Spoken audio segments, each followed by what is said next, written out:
Bear Bryant stands watch over this historic football arena. One recalls the great offensive threats he produced. Bart Starr piloted Green Bay to 5 world titles. Joe Willie Namath made history at Super Bowl III. Ken the Snake Stabler led the 76 Raiders to a championship. Duke coach Steve Spurrier's quarterbacking skills won him the Heisman at Florida in the 60s. Today, his Blue Devils are the 4th-ranked offense in the nation. The best I've ever been with the team as a coach or a player, in that this team, 1989 Duke football team, accomplished all the goals it set way back at the end of spring practice last year. So it was an unbelievable year for us. In Durham, it's air ball, led by junior quarterback Billy Ray, a former Alabama signal caller, along with sophomore quarterback David Brown. They teamed for 29 TD passes and better than 3,500 yards. Prolific All-America wide receiver Clarkston Hines has been on the receiving end of half of those touchdown aerials. He's hauled in more TD passes than anyone in college football history. Texas Tech boasts a tall riding West Texas legend and coach Spike Dike. He surprised everyone but himself this season with the likes of sophomore quarterback Jamie Gill, a clutch performer who made the big plays in guiding the Raiders past their 2 biggest in-state rivals, while senior running back James Gray quietly emerged as the school's all-time leading rusher. He proudly carries the Tech banner. We're Texas Tech, and we don't get a lot of respect, and that's good because it makes us play hard. The Red Raiders stand tall as they bring their national ranking east to square off with the most explosive offense in ACC history. It's an All-America matchup in one of the great settings of college football, Legion Field, Birmingham, Alabama, where legends have made their mark.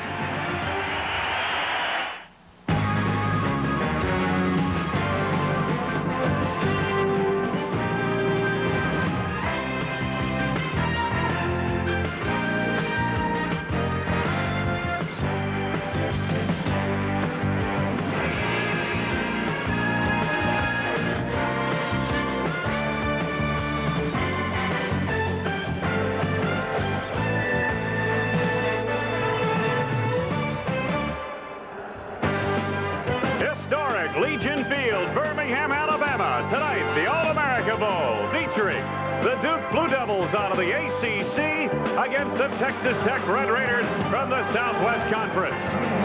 An emotion-charged crowd on hand here tonight as we kick off Bowl Week on ESPN. And a pleasant good evening, everyone. I'm Wayne Larrabee. This is a very important game for both schools. It's the first postseason football game for Duke in something like 30 years. As for Texas Tech, it's only their 2nd appearance in a postseason football game in the decade of the 80s. Let's take a look at how these 2 teams made their way to the All-America Bowl. Take a look at Texas Tech. 8-3 record, far exceeded what the experts had predicted. They started with a win over nationally ranked Arizona. Later on, beat nationally ranked Texas A&M. Still later in the season, that win at Texas was the first time the Red Raiders had won on the road at Austin in 22 years. Now the Duke Blue Devils, they finished in a tie for first in the ACC. A win over nationally ranked Clemson highlighted the first half of the season. And then a bowl-clinching win over NC State, nationally ranked at the time, secured the Blue Devils a postseason ticket. A pleasure to be joined by former Duke All-America quarterback Ben Bennett. And Ben, on the surface, it would appear these 2 teams have much in common. Wayne, on the surface is about as far as it goes. Both teams are 8-3. Both teams were picked to finish in the middle of the pack. That's where the similarities end. Duke's offense is like Mike Tyson. They want to take you out with every swing. Texas Tech's offense is a little bit more traditional. They run the football, but they run it well. On defense, Duke puts a lot of people up on the ball. They have to take chances and try to make things happen.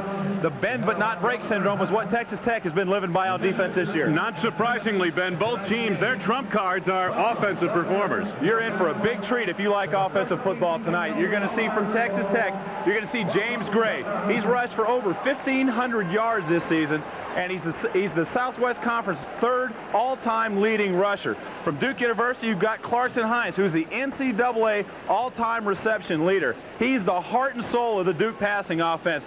Both are going to play a big, big part tonight. And talk about the biggest trump card of this drama. Well, Chris Fowler, that card is yet to be played.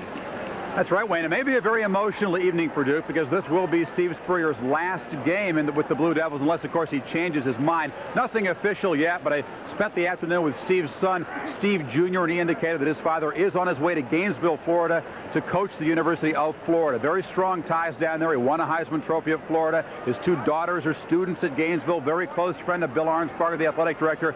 so he apparently has decided to go to Florida, say no to the 2 pro teams that he's spoken with, and that may be a factor his last game. And how will Duke react? We'll have to wait and see, Wayne.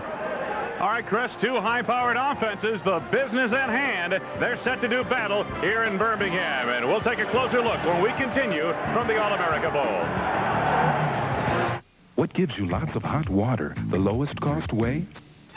Nothing does it like gas. What lets you wash for less money to save every day? Nothing does it like gas. What heats water so efficiently it's half the cost of electricity? Nothing does it, no, nothing does it like gas. For hot water, for cooking, home heating, or drying. Nothing does it, no, nothing does it like gas. America's best energy value. The Nordica 997 Cup. Ready for the conquest, take me to the world of blue. Running with the leader, ride me to the windy streams. Fly away to the higher zone, spread your wings for the higher zone. Nordica, reach a new high. Hi, we're almond growers. Now is the perfect time of year to have or attend an almond roast. We've put everything you'll need right here in this handy almond roast kit. That's right. That's right. This kit is so complete, the almonds are already roasted. Hey! The forks are not included. Blue Diamond almonds, roasted and 7 other great tastes. Don't you wish you had some right now? We wish you had some right now. A can a week, that's all we ask. Who could ask for anything more? Ask him if it has a 5-speed transmission like Isuzu. Does it have a 5-speed transmission? Well, I'm going to check on that. Ask him if it has a bigger payload than Isuzu. Ignore him? Or better mileage. Does it? Not exactly. No! Ask him why it costs hundreds more than Isuzu. No! Right now, you could save big bucks on the pickup during Isuzu's Take It to the Bank sale.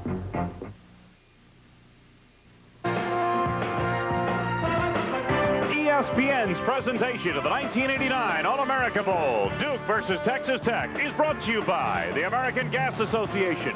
Gas, America's best energy value. By the #1 ski boot in the world, Nordica, reach a new high. And by Blue Diamond Growers, a can a week, that's all we ask.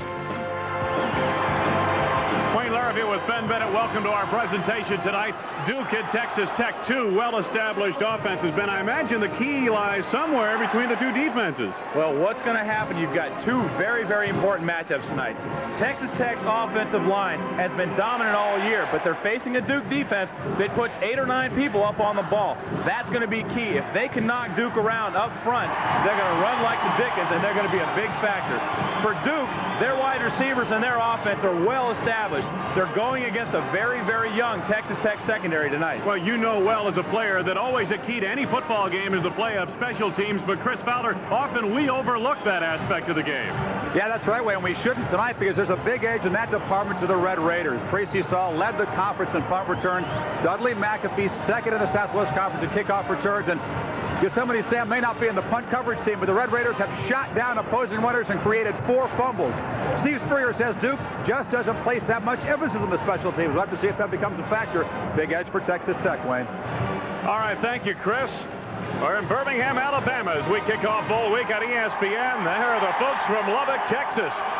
The Red Raiders of Texas Tech.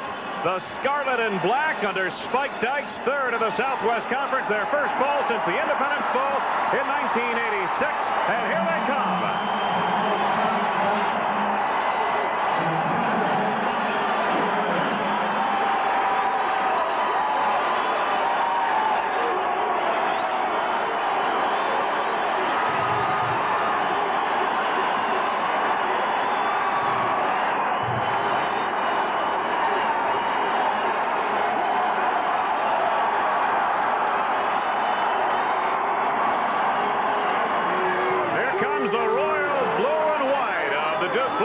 Under Steve Spurrier, and this might be his last game. They're co-champs of the ACC.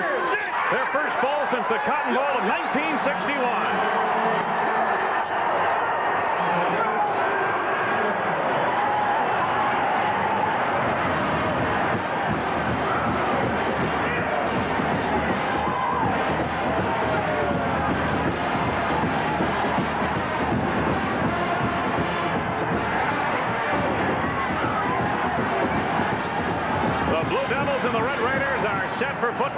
vacation. They've spent a week here in Birmingham and enjoy the hospitality of this great community.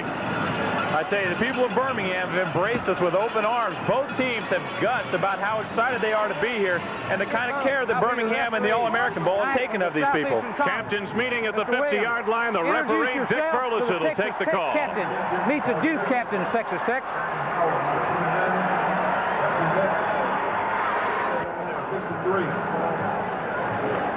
Gentlemen, you've already met Mr. Williams. He will be your umpire tonight. On any penalty play tonight, if you don't understand the penalty, tell me. I'll explain it as many times as necessary. And once you give me your choice, that's it. Can't change your mind. If the choice is obvious, I will not even ask you. I'll pick up the ball, mark it off, and tell you what it is. We're going to flip the coin. It will be the All-American Bowl Special Edition coin honoring the Children's Hospital of Alabama. Now, who will be the spokesman over here? You're the visiting team. You will call in the air. The children will be heads. This side will be tails. You call in the air. If I drop it, we'll flip again. Heads. You call heads, and it is heads, and you win the toss. All right. Texas Tech wins the toss. Will defer. All right. Duke, it's your choice this half. You want the ball, which end will you defend? Put this in back here, turn right around and hold your position. Beginning the first half, Duke will receive on this end of the field. Texas Tech will kick and defend this end of the field. Good luck, men. Let's have a great ball game. 60 minutes. Well, it's all set and done. Duke will receive to start our festivities tonight. The kickoff of the '89 All-America Bowl is coming up next from historic Legion Field. There's something big bringing in the new year. It's your North Texas Chevy Geo dealer's giant year-end clearance, and baby, are the savings big. Now's the best time to buy because we must pay inventory tax January 1st. To reduce inventory, we're offering big cash back and low year-end prices.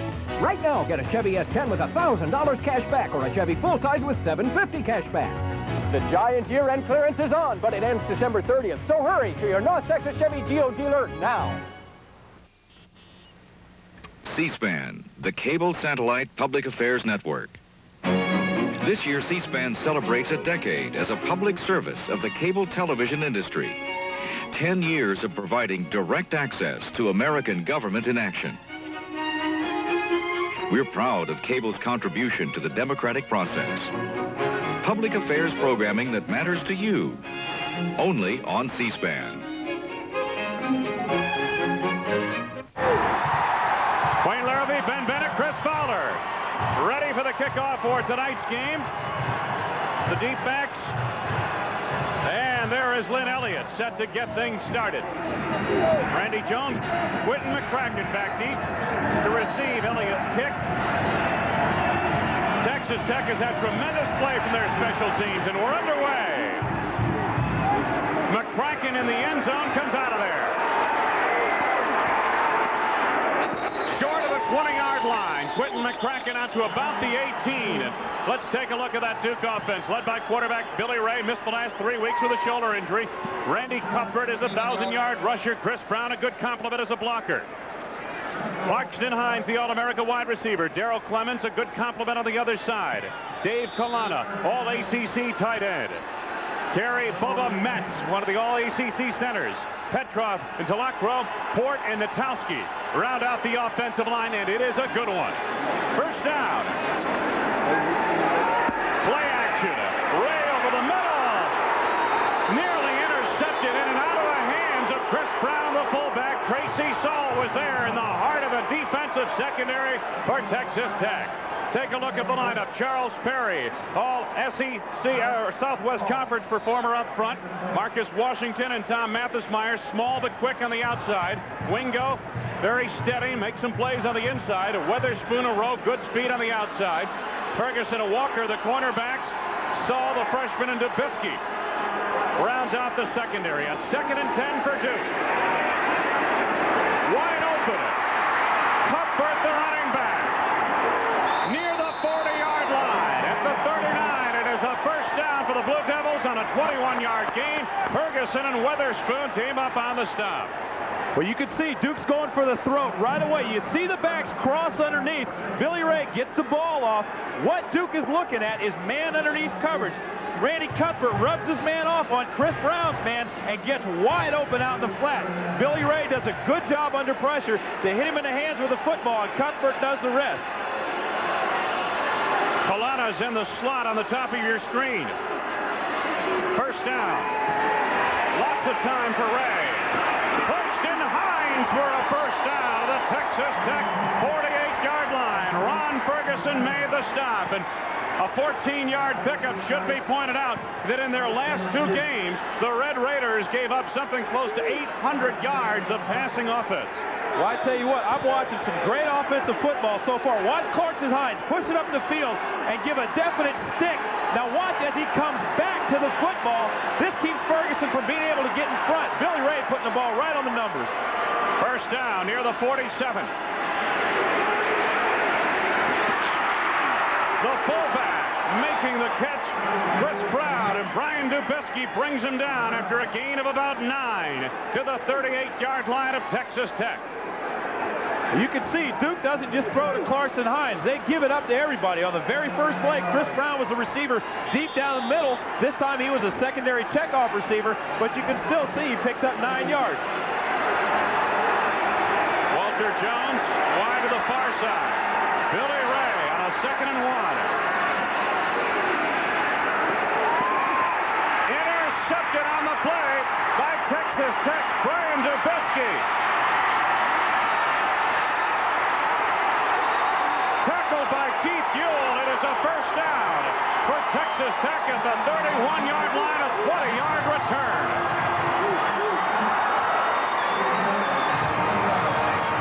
Unfortunately for Duke, on 2nd and 1, Billy Ray made a good look-off, but made a bad decision.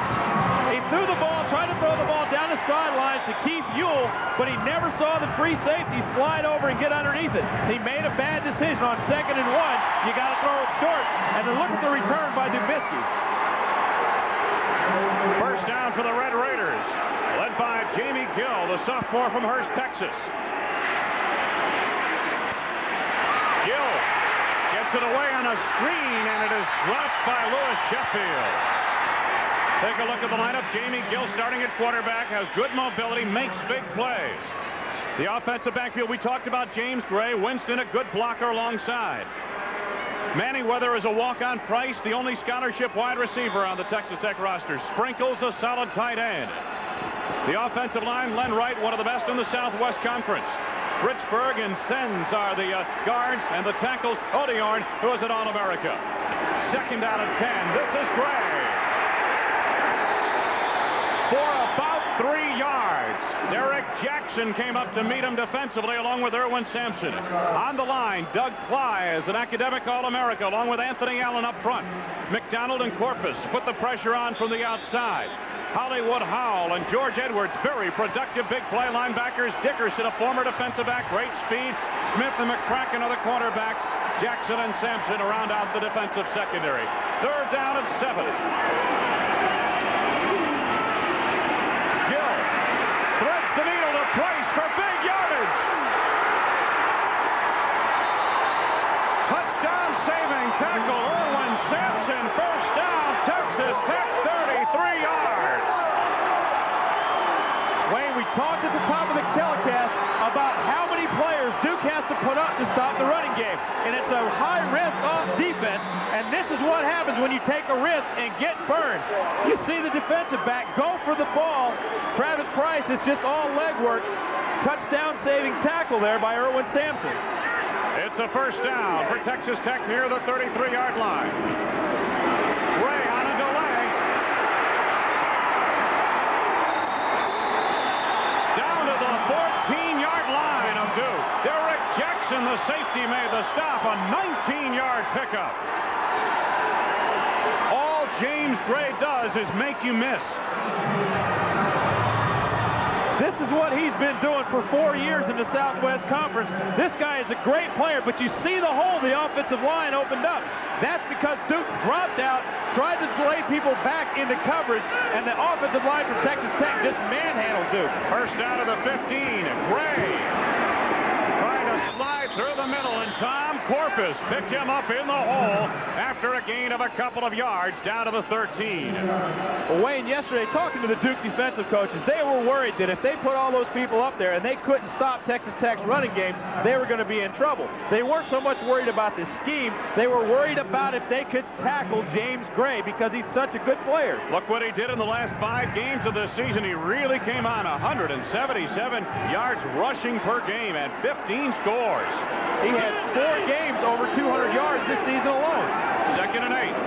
Gray cutting it back inside the 10-yard line of the Blue Devils.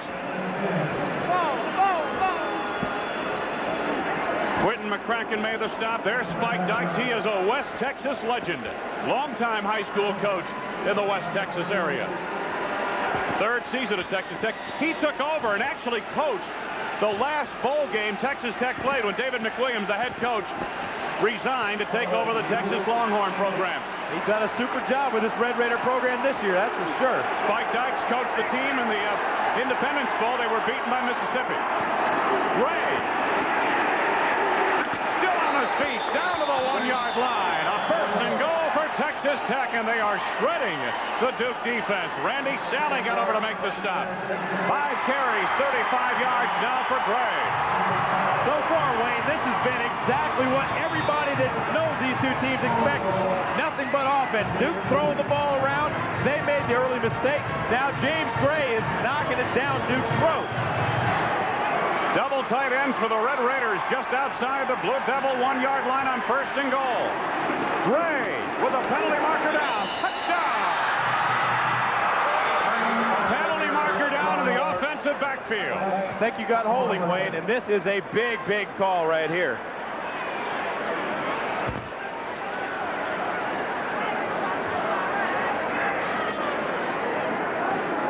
Illegal procedure against the Red Raiders. And wipes out the score and backs the ball up 5 yards out near the 7-yard line. I think you saw right there before the play started the right guard from Texas Tech. Dead ball foul. And when you'll see the right guard, just that little flinch right before the snap, and the play doesn't count. It's like it was never even run. But speaking of running, look at the way James Gray is knocking people backwards. This is no big surprise to anybody that knows this football team. 1st and goal back near the 7. Power I formation. They motion out of it. Gray to the flank. Down to the 3-yard line on a gain of about 4 yards. Erwin Sampson got over to cut him off. Wayne, this will give you an idea about the comparisons we talked about in the pregame. On 2nd and 1, Duke tried to throw a long pass and got it intercepted. On 3rd and 4 in a critical situation, Texas Tech gives it to their bread and butter, James Gray, and they pick up the 1st down. Don't look for them to deviate down here at all. James Gray has been their man all year. He has been for 4 years. He should be it again down here. 2nd down. Gray. Ever closer. Back to the 1-yard line where it is a 3rd down.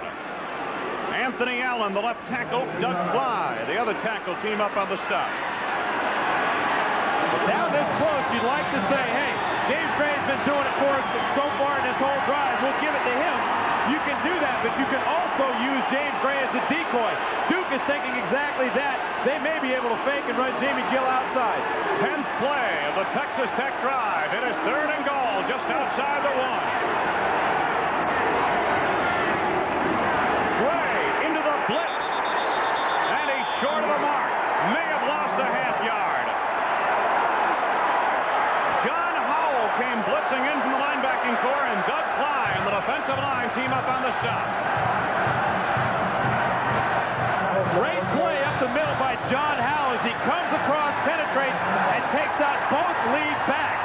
James Gray had nowhere to go, and this is a gutsy call, and I like this coming from Spike Dykes this early in the game. 4th down and goal to go at the 2. The pitch to Gray. Touchdown!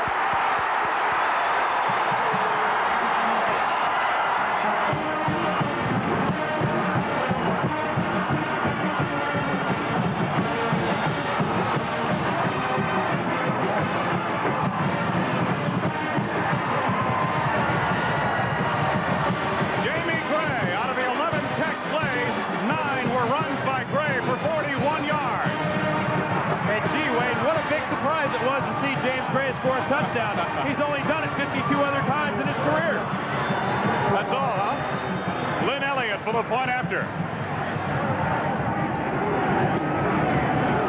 No good. He hooked it to the near side.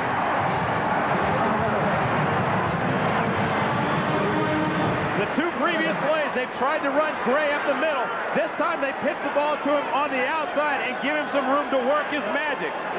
You see Jay McGill turn around and give James Gray the football. Good lead block out front. Gray puts it into the end zone. His center of gravity is so low, it's tough to stop him when he gets that close. Well, the Red Raiders are on the board first in 11 plays, 69 yards to take a 6-0 lead. It began as a game. It turned into a battle. And now, it's out of control.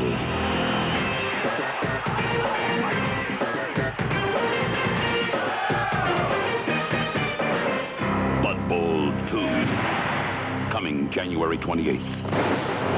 This time, it's war. Okay, you're trying to decide between the Jeep Cherokee and the Isuzu Trooper. Let's weigh the facts, shall we? The Isuzu Trooper comes standard with four-wheel disc brakes and triple skid plates, more cargo space, a larger fuel tank, and more headroom. Oh, and one more thing. The Isuzu Trooper costs about $1,000 less.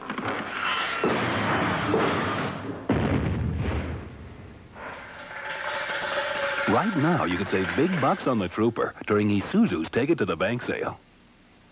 Enemy on the open. Moving up lane right, Bravo 2. I'm 30 miles from the action, but I'm responsible for a digital communication link between headquarters and brigade. Enemy tank, checkpoint 1. If the data isn't programmed right, 5,000 troops could be cut off. Enemy forces together. But I'd never let that happen to my brigade.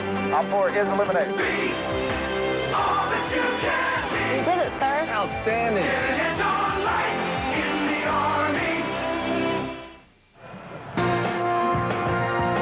ESPN's presentation of the 1989 All-America Bowl, Duke versus Texas Tech, is brought to you by Isuzu, the first car builders of Japan, and by United Airlines, rededicated to giving you the service you deserve. Come fly the friendly skies. Wayne Larrabee, Ben Bennett, Chris Fowler on a beautiful night in Birmingham, Alabama. 6-0, Texas Tech leading Duke, 8.5 minutes to go. First period of play. Lynn Elliott, the sophomore out of Waco, Texas, restarts the game. Quentin McCracken, about 2 yards deep, comes out of there for Duke. McCracken following the wedge across the 20 to the 21-yard line. Over to make the tackle, Larrick Eaton, a middle linebacker. Got some emotion on the field tonight, boy. I tell you, it's been a long time since Duke's been in a bowl game, and of course we've talked about the Steve Spurrier situation here tonight. And Texas Tech, I mean, they haven't been to a bowl game but twice in this entire decade. They're fired up and happy to be here. Both teams are excited, and Billy Ray right now has got to be as excited about having a chance to make amends for that last interception. Cuthbert, the tailback, and here he comes. Randy Cuthbert ran for almost 1,000 yards in the final 6 games of the season. He got about 3 there. Marcus Washington made the stop, the left end, at 67 tackles this season. As you look at Randy Cuthbert's jersey, you may notice it looks a little bit different than all the other bowl jerseys. That's because the manufacturer forgot to manufacture one jersey, and it happened to be Randy Cuthbert's. So he's forced to wear his practice jersey during the game. Second down. About 8. Spurrier said he would let his quarterback Billy Ray run, but that time he ran right into the tackle of Stephon Weatherspoon. Got back to the line of scrimmage, and that was about it. Third down, a passing situation. Billy Ray, good speed. He's got runs about a 4.6 40. He's got legitimate 4.6 40, and some have clocked him in faster. But you've got to run the ball effectively for the running fake to work and push back outside. Third down call. Third and about 8. To Colonna. First down, Duke out near the 34-yard line. Gain of 11. Brian Dubisky chased him out of the far side. Dave Kalana running from the far side of the field back into the short side, running underneath. They run the wide receivers flank to that side, run them up the field and clear out. Watch the poise Billy Ray is showing in the pocket. He's got the world falling down around him, and he hangs in there and delivers. First down, Blue Devils at the Duke 34.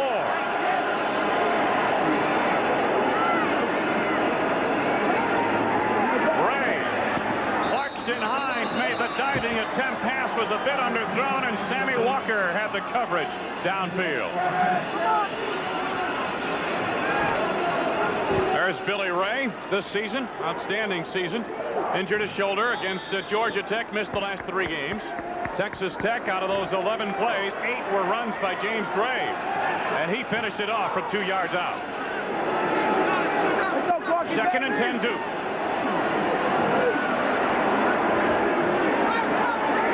To Cuthbert. Kalana, the intended receiver, a rope from Billy Ray, and Kalana couldn't quite handle it. Brian Dubisky had the coverage on the flat. Steve Spurrier. Texas Tech has done a great job so far at putting pressure on the Duke quarterback without having to bring some extra bodies. Their front four is going up against an offensive line that Danny Ford from Clemson said is the best pass blocking offensive line he's seen this year. 3rd down and 10. Ray is 4 of 8, 55 yards, 1 interception. From the 34 of Duke. Ray to Clarkston Hines, short of the first down at the 39-yard line, a gain of about 5. David McFarland was trailing the All-American. He made the stop. Duke looking for man-to-man coverage here, and you can see they get it. But watch the free safety break up. As soon as he saw Clarkston Hines come across the middle, David McFarland got on his horse and got up and stopped Clarkston from getting across the first down. Tracy Saul, a freshman, back deep. There's Randy Gardner. He has struggled as a punter this year. Gets off a nice kick here. Tracy Saul, leading punt returner in the Southwest Conference, and here is why. Boy, he made something out of nothing on that return. 41-yard punt, 7-yard return. He was chased out by Greg McConnell. Who could ask for anything more? Ask him if it has a 5-speed transmission like Isuzu. Does it have a 5-speed transmission? Well, I'm going to check on that. Ask him if it has a bigger payload than Isuzu. Ignore him? Or better mileage. Does it? Not exactly. No! Ask him why it costs hundreds more than Isuzu. Right now, you could save big bucks on the pickup during Isuzu's Take It to the Bank sale. Send up a crossfoot. Give me an app check. There's a place in the friendly skies where not everyone's so friendly. Stop. Hold it. I need 3 hours. Minimum. Check it out. Over 9,000 mechanics of United Airlines work here. Give me a mini grinder. They're picky, fussy, stubborn. But if you fly, they're the best friends you'll ever have. United, rededicated to giving you the service you deserve. Come fly the friendly skies. Enemy on the open. Moving up on your right, Bravo 2. I'm 30 miles from the action, but I'm responsible for a digital communication link between headquarters and brigade. Enemy text, checkpoint 1. If the data isn't programmed right, 5,000 troops could be cut off. Enemy forces together. But I'd never let that happen to my brigade. Op 4 is eliminated. All that you can be. We did it, sir. Outstanding. It's all light in the Army. Wayne Larrabee, Ben Bennett, Chris Fowler were at the All-American Bowl in Birmingham, Alabama. Texas Tech on top. Texans for 2. Local West Texas alumni chapter down there. I tell you, actually, Duke University is one of the most diverse private colleges in the country. They get students from everywhere, and there's actually a very large following of Duke people in Dallas. Here, the Red Raiders to the line of scrimmage. Manny Weather to the top of your screen. Price on the bottom on first down. Now they snap it to the running back. Clifton Winston picks up some yardage. Sherwin Sampson made the stop. One of the things that Texas Tech is doing an awfully lot of is they're going on the first down. You can watch Jamie Gill gets underneath center. Boom, they're going. That's to keep Duke from dancing around and trying to disguise their coverages. One of the problems with putting so many people up on the ball is if you break through that first line of defense, there really isn't much second line. Second down and 6 from the 31. Gill. Pass wide of the mark intended for Hooper. He was pretty well covered on the far side by Rodney Dickerson and Wyatt Smith. Third down and 6 yards to go coming up from the 31. Two Tech co-eds advertising. Now there's a togetherness atmosphere here in Birmingham this week. Why not? That's a little more original than Hi Mom said. Third down conversions. Texas Tech has been a success story on third down thus far. Look for Texas Tech to move Jamie Gill. Hooper in motion. Gill in the pocket. He's got Anthony Lynn for a first down to the midfield marker. 19-yard pickup, and Sampson made the stop on the play along with George Edwards. We're seeing diversity in this Texas Tech offense, Ben. We're seeing exactly what they told us we would see. We're seeing Duke put a lot of bodies up there, and we're seeing Texas Tech go to their running backs, which their offensive coordinator, Dick Winder, said we would see yesterday. Anthony Lynn, a great player, but look at Jamie Gill's poise. Sets up in the pocket, waits, and delivers right on the money. Lynn and Sheffield, the backfield combination. Anthony Lynn for a couple of yards to the 48-yard line in Blue Devil territory. George Edwards made the stop, a senior out of Silver City, North Carolina, leading tackler for Duke this season. There's Steve Spurrier walking the sidelines rather nervously. His team trailing in this first period 6-0, but that's nothing for Duke to overcome. They're used to that. They've been down quite a bit this year, and they know they have the type of offensive power that they can come back, but their defense has got to step up and make some plays. Second down and 8. Gill. Sacked back inside the Texas Tech 45 to the 43. Hollywood Howell made the hit. Loss of 9, and it's a third down. Passing situation coming up for Texas Tech. This is one of the problems that putting all the bodies up on the front line that Duke does. This is a problem that it creates. You have people running free with absolutely nobody assigned to block them. You just can't block everybody if they bring the house.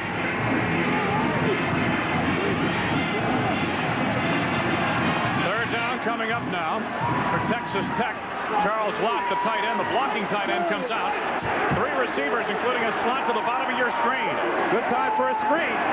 Gill going downfield, wide open. Travis Price for a first down at the Blue Devil 39-yard line. Erwin Sampson came up to make the play in the secondary, and Spike Dykes has it working here tonight.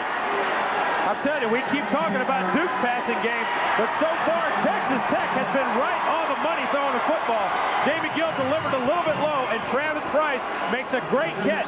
But the important thing about the catch is that he got far enough downfield that he got the first down by a yard. Price, 2 catches, 50 yards, 17 on that pickup. From the 39 of Duke, 1st and 10, Texas Tech. Gray stretching for about 2. George Edwards and Rodney Dickerson made the play. Gray literally carried the Red Raiders on his back downfield of the first drive for Texas Tech in the ballgame. As you watch James Gray, the word on him is that he really doesn't look that exciting, but when you add it up at the end of the game, he's got over 200 yards sometimes. This is a guy that gets his job done quickly and quietly. On second down, Gray. Good move as he cut it back off the left side of the offensive line down near the 30-yard line, a couple of yards short of the first down. Chris Rising makes the stop along with John McDonald. Watch the offensive line here. Turn back the entire Duke line. Look at that hole. James Gray will be the first one to tell you he hasn't rushed for 53 touchdowns by himself. He's got 7 fifth-year seniors up front to block for him, and they're doing a great job so far. 3rd and 2. Gill to Gray. Penalty markers down. Gill bobbled that snap, it appeared, for a moment. Penalty markers all over the play. Jackson made the stop on James Gray. Far short of the first down. May have lost a yard or 2. dead ball foul, false start on the offensive line. And Duke on this play, because it's a dead ball, they don't have the opportunity to decline the penalty. You can see the snap was bobbled, and then Jamie Gill threw the pitch right at the face mask of James Gray. He made a great play just to hang on to it. Steve Spurrier across the way on the Duke sidelines. There's Spike Dykes patrolling the Red Raiders side. One of the keys so far is look at how long Texas Tech has had the football. Price at the bottom of your screen. Gill. Lots of time. Going for it all to Price. Touchdown! There's a flag down. There is a flag down in the backfield. What a great catch, though. Oh, fantastic catch over Quentin McCracken. Travis Price, who came into the game with 23 receptions, really showing us something. Scored a touchdown.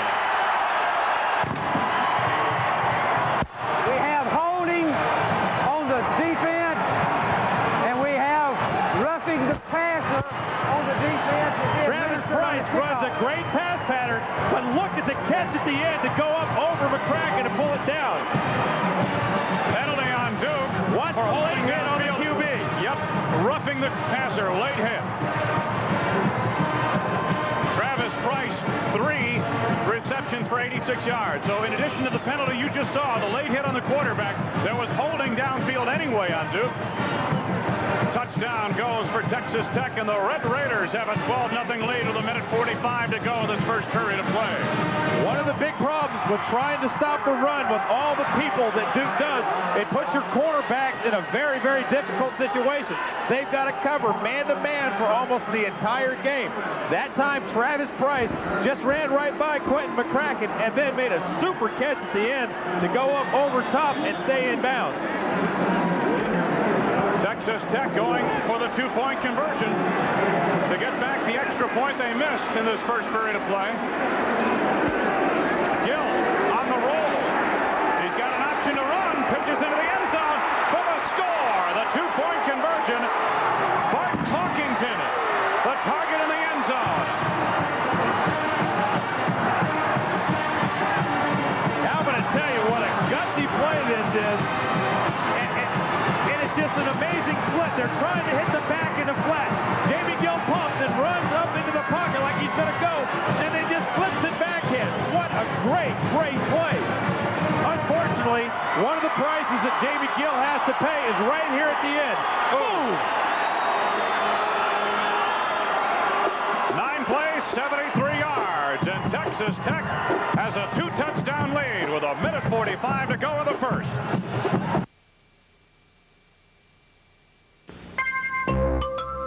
Every environmental expert knows there is an environmentally safe fire log. The Pine Mountain Fire Log. Only Pine Mountain has a natural split log shape that creates taller flames.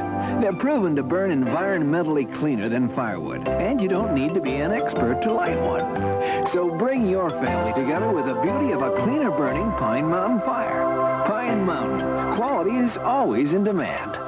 Your Better Buick dealers, home of Buick LeSabre, the most trouble-free American car, announce no trouble value days. They're slashing year-end inventories. So you want a great deal on a new 1990 Buick? No trouble.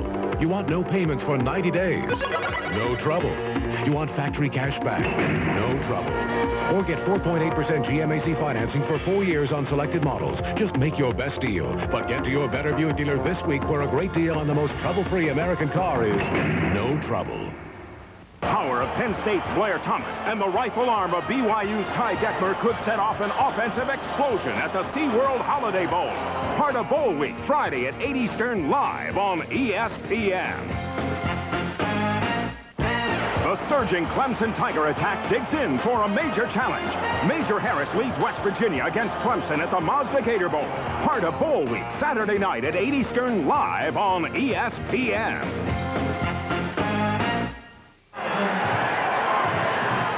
Texas Tech on top of Duke. Jamie Gill, the sophomore quarterback, on the 2-point conversion try, took quite a hit. Listen to this play. Listen to it.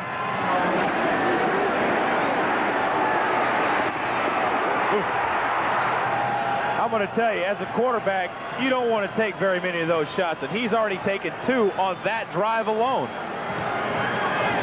Red Raiders lined up with a kicker on the far side. Because of the penalty, they're 15 yards ahead. Getting set to boot it away. Jamie Simmons, the punter, not Lynn Elliott. Simmons on the onside kick. Up for grabs, and the Red Raiders have it.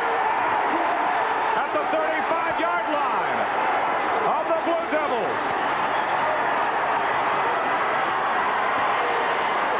Quentin Rhodes, a junior from Dallas, South Oak Cliff High School, comes up with a football. Let's get out of the field to Chris Fowler. Chris?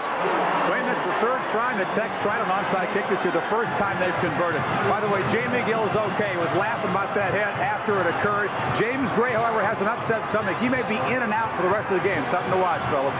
Okay, Anthony Lynn will probably get a few more calls here tonight than expected, but right now James Gray is the tailback on 1st and 10. Gill going deep, pass overthrown. And let's take a look at the onside kick here that set up this drive. This is about as perfectly as you can execute this onside kick. The ball skittered along until it got to about 8 yards and popped straight up in the air. Texas Tech, because of the penalty on the touchdown pass to Travis Price, had the ball and were kicking off from the 50. They figured, hey, even if we don't get it, Duke's going to get the ball in bad field position. We might as well take a shot, and it's paid off in a big way. Right, they assessed the penalty on that touchdown pass, not on the extra point, but on the kickoff, following the extra point attempt or 2-point conversion attempt. 2nd down and 10, though, on the incompleted pass here. Right now, Spike Dykes talking with one of the officials. Apparently, the official asking for the squad to back up a little bit from the field and stay in the squad box. Well, I'll tell you that Texas Tech all season, there's Rhodes behind a trailer. Rhodes, the man who recovered the onside kick. All season, Texas Tech has said, come on, somebody take a look at us. Seldom did a bowl representative show up in one of their games to watch Texas Tech. They finally earned a shot at the All-America Bowl. They're making the best of it here this first period of play. James Gray down to the 31-yard line on a gain of about 5 yards. John Howell made the stop on the play. There's the scoring drive. 73 yards and 9 plays, and that was a beautiful reception by Travis Price. Well, so far, Wayne, we came into the game, we said there was a big key for Texas Tech. First would be how their offensive line handles the multiple fronts of Duke University. So far, they're not just handling them, they're manhandling them. 3rd down. Gill. Hit from behind by Selly. A momentum-stopping sack by Randy Sally, the senior from St. Louis, Missouri. Again, with all these people coming, nobody is assigned to Randy Sally. He just sits in a 3-point stance, takes off, and makes a beeline for the quarterback. Jamie Simmons on a punt formation, and the Red Raiders aren't set. They don't have enough folks on the field, and they need a timeout. They burn a timeout with 34 seconds left to go in this first period of play. You can see Randy Sally is running around. The guard tries to come out late, but he's just too quick and gets to Jamie Gill. One of the things that Chris brought up in the open was talking about the special teams and how much Texas Tech concentrates on them. So far, their special teams have really done a job on Duke. There's Randy Sally. Randy Sally is the younger brother of Ron Sally, who happened to play quarterback for the 4 years while I was in school. Now a very successful lawyer out in Los Angeles. Steve Spurrier anxiously waiting for his team to get the football back offensively. Spike Dykes, rather patient look on his face, as might be expected by the man leading 14-0. Coming up tomorrow night at 8 p.m. Eastern Time. Traditionally, one of the most wide-open and high-scoring games of the bowl season. It's Penn State and BYU in the SeaWorld Holiday Bowl. That's tomorrow night here on ESPN. 4th down, about 13 yards to go. Simmons in punt formation.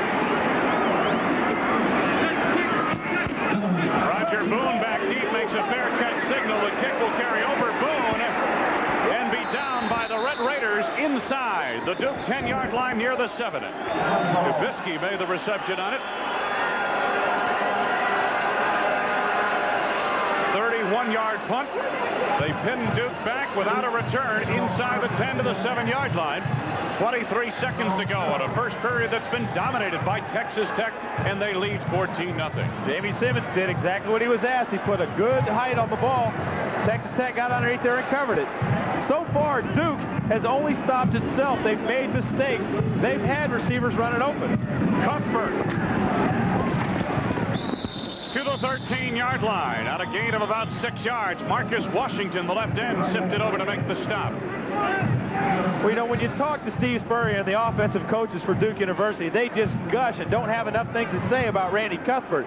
He's just such a good player. He's big, he's strong, and he's fast. And he hasn't been a real functional part of the offense as of yet. They're going to get Cuthbert involved very quickly in this second period of play coming up. Texas Tech leading Duke will return to Birmingham after these words. Okay, you're trying to decide between the Jeep Cherokee and the Isuzu Trooper. Let's weigh the facts, shall we? The Isuzu Trooper comes standard with 4-wheel disc brakes and triple skid plates, more cargo space, a larger fuel tank, and more headroom. Oh, and one more thing. The Isuzu Trooper costs about $1,000 less.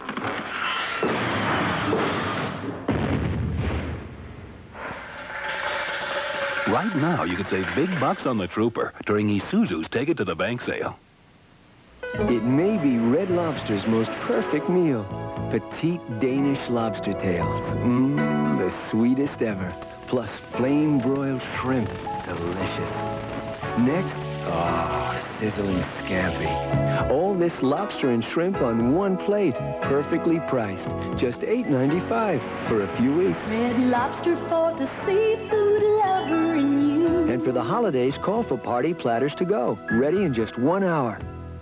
Thank you. And so, Mayor, these swiftly flowing currents create energy, which in turn creates power, which in turn brings electric light to every house in the valley. That's very impressive, Calvin. Thank you, sir. But the contract calls for bringing Bud Light to the valley. No wonder we're over budget. Bud Light won't fill you up, never lets you down. Which in turn keeps the Bud Light cold. Everything else is just a light. Like a lot of business people, I thought all insurance companies were the same. Believe me, there's a world of difference out there. I know, because thanks to the Hartford, we survived the kind of fire that would have wiped out most companies. But with the Hartford's people behind my business, we met payroll. We got back on our feet. So please, don't tell me all insurance companies are the same. They're not. When you need us most, we're at our best. The Hartford. Oh, the unexpected pleasures of clean gas heat. Heat so warm, so comfortable, you can go barefoot even in the dead of winter. We call this barefoot comfort. You'll call it bliss. For home heating, for cooking, hot water, or drying, choose gas, America's best energy value. ESPN's presentation of the 1989 All-America Bowl, Duke versus Texas Tech, is brought to you by Heil Furnaces, the Energy Savers. By Budweiser, Beechwood Age for that clean, crisp taste. This Bud's for you. And by Isuzu, the first car builders of Japan. Wayne Larrifee, Ben Bennett, Chris Fowler at the All-America Bowl, Birmingham, Alabama. It is a second down for the Blue Devils of Duke. 2nd and 4. That's our story through the first 15 minutes. New quarterback Dave Brown of the game. He came on to start the final 3 games of the season for the injured Billy Ray. And the plan was to play Brown in the second period. Cuthbert spinning and lunging for a first down, or so it would appear, across the 15-yard line. Take a look at the comparison of the Duke quarterbacks. Ray started 8 games, the first 8. Brown, the final 3. They didn't miss a beat, did they? I tell you, Brownie came on and has done an amazing job. Spurrier is really excited about his prospects for the next 2 years. Where? I couldn't let that go. Brown may have been tipped in the line. The pass well underthrown. Charles Rowe had the coverage on the far side. Looked like it was tipped, but it was pretty poorly thrown ball if it wasn't. Well, you can see David Brown pat himself on the chest and say, that's on me. He just tried to hurry the throw, and it went short. 2nd down and 10 out near the 18-yard line. Duke territory. Cuthbert. First down and a whole lot more. Gives up the football. It's up for grabs, and the Red Raiders have it. Ronald Ferguson, the junior college transfer out of Sugar Land, Texas, made the recovery. Saul and Dubisky pried it loose with their hits. Second turnover by Duke. And it sets up the Red Raiders at the 37-yard line in enemy territory. Well, so far, Wayne, Duke has shot itself in the foot on 2 drives, and Texas Tech is more than glad to take their charity. You can see Cuthbert makes a good run, gets into traffic, and then Dubisky and Saul rack him up. The ball comes loose. Texas Tech just jumps on it right away. Red Raiders on first down. James Gray to the 22-yard line of Duke. Erwin Sampson made the stop. James Gray is running wild, but boy, look at the size of this hole that he runs through. Texas Tech's offensive line is just knocking Duke any which way they want to. 15 yards on that carry, 68 yards on 13 attempts, and a touchdown for James Gray.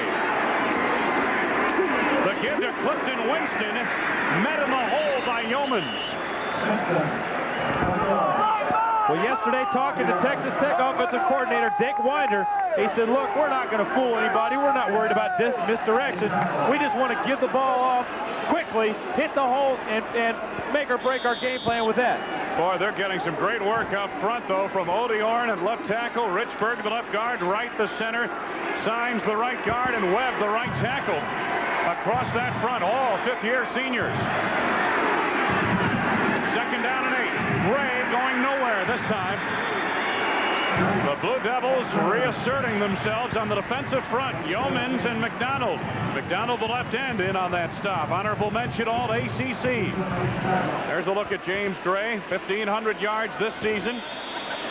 Almost 100 yards, and we're early second period of play. 69 yards right now. I tell you, he's already had 4 games this season alone over 200 yards. Going back to talking about the offensive line from Texas Tech, it's no surprise that they're playing this well. 3 of their linemen have been all Southwestern Conference this year. Third down call. Gill to Gray. Fumbles the football. It's caught out of bounds by Dickerson of Duke. The man who made the hit was George Edwards. Penalty markers down to the play, and we've got an injured Blue Devil also down to the field. Well, the receiver coming back in motion, cracked back, and they tried to swing it out for a screen. John McDonald is shaken up on the play for Duke. Oh, man, it looks like they're working on that knee, that right knee. I tell you, there's 2 things that just don't seem to go together. That's AstroTurf and the knee joint. Yeah. And you just seem to get more and more injuries on this turf, and people hate to play on it. Watch him get cut right here. That's a perfectly legal block, but boy, that hurts. Took the helmet on the knee, Ben. Oh.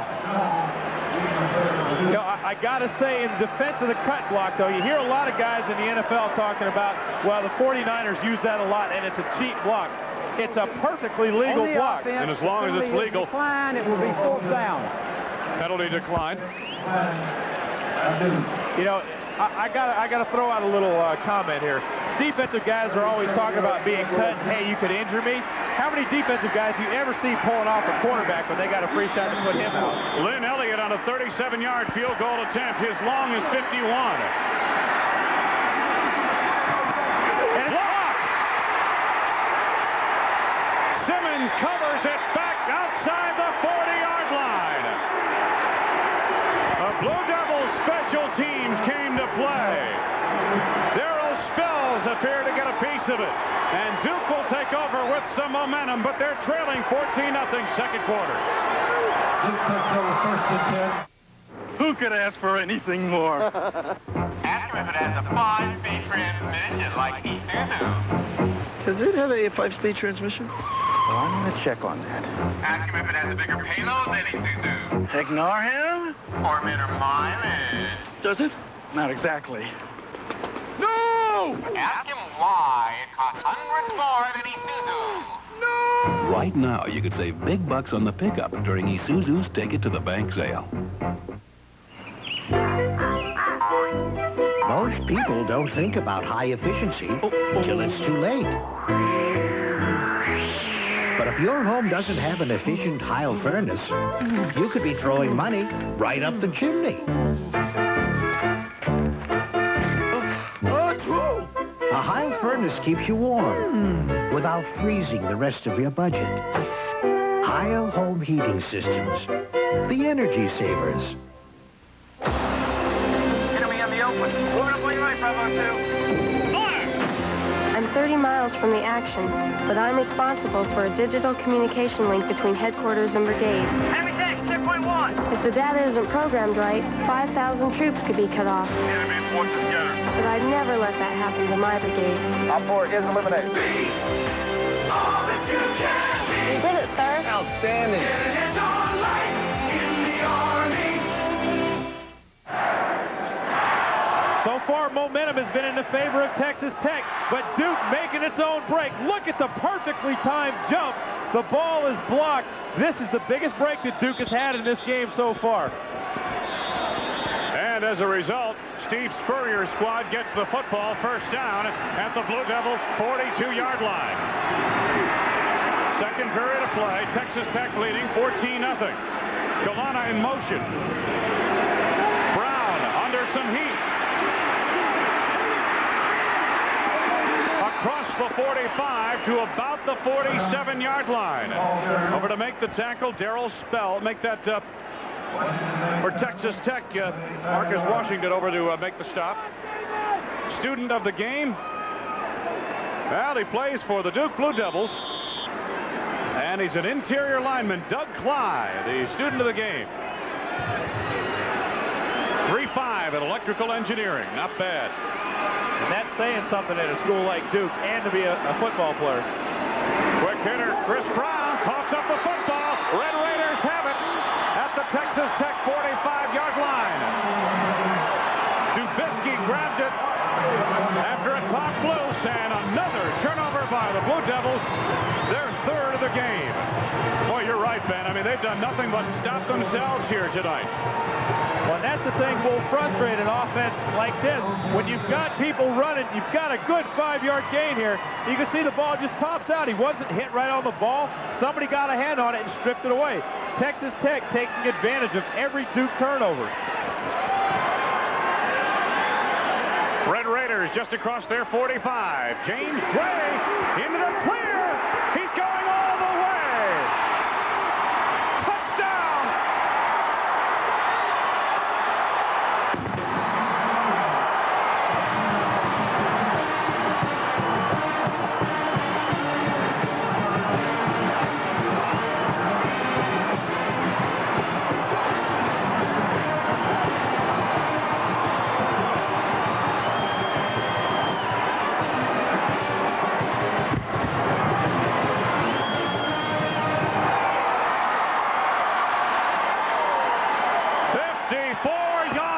To his second score of the night. He's at 122 yards, and we still have 12 minutes left in the second quarter. Lynn Elliott for the point after. And the Red Raiders of Texas Tech lead at 21-0. Watch this offensive line. Watch the hole that they open up. Look at that. James Gray, all he's got to do is accelerate. And like I said, there's not much of a second line of defense.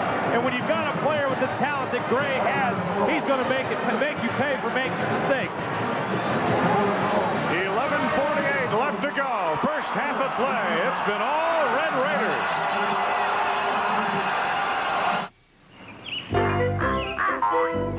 Most people don't think about high efficiency till it's too late.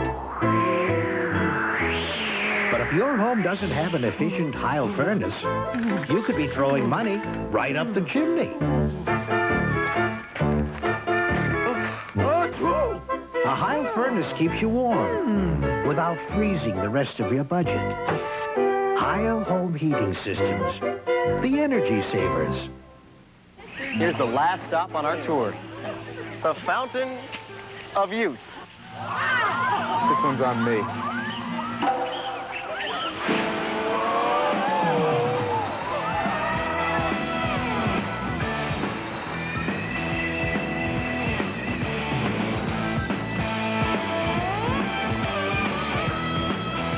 How about a nice cold bud, young man? I love this job.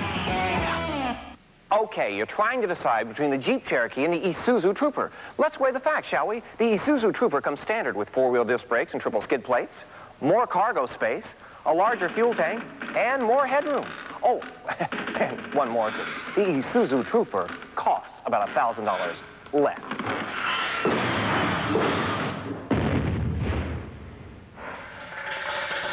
Right now, you could save big bucks on the Trooper during Isuzu's Take It to the Bank sale. The Texas Tech offense has really been clicking, and so have their fans. Most of the crowd have these little clicking devices passed out before the Texas game. They've been going like crazy. It comes with an instructional booklet right here. You're supposed to click on third down, and the Red Raider offense really has so far, fellas. All right, Chris. Duke, on the other hand, has not. 4 possessions for the Blue Devils and 3 turnovers. But Chris has got a tough job, doesn't he? Lynn Elliott's kickoff. Quentin McCracken at the 6. Mathis Meyer hit him initially, and they stack him up short of the 20. You know, the longest kickoff return against Texas Tech this season was just 36 yards. And that says something for the preparation that head coach Spike Dykes has given to his special teams. Storyline, well, there it is. James Gray having a big night. The 3 turnovers by Duke. And, of course, Price, 3 receptions, including a beautiful touchdown catch over McCracken. To the total yards, look at that. Tech winning that battle, too. From the 17, Duke. David Brown screens it out. Of a couple of yards. Chris Brown, the fullback, got the call on the swing pass. Make that Roger Boone on the swing pass, and Washington put him away. Steve Spurrier signaling in the plays. Steve's got an awful worried look on his face, like, gee, what have we got that'll work against these fellas? Loss of 2.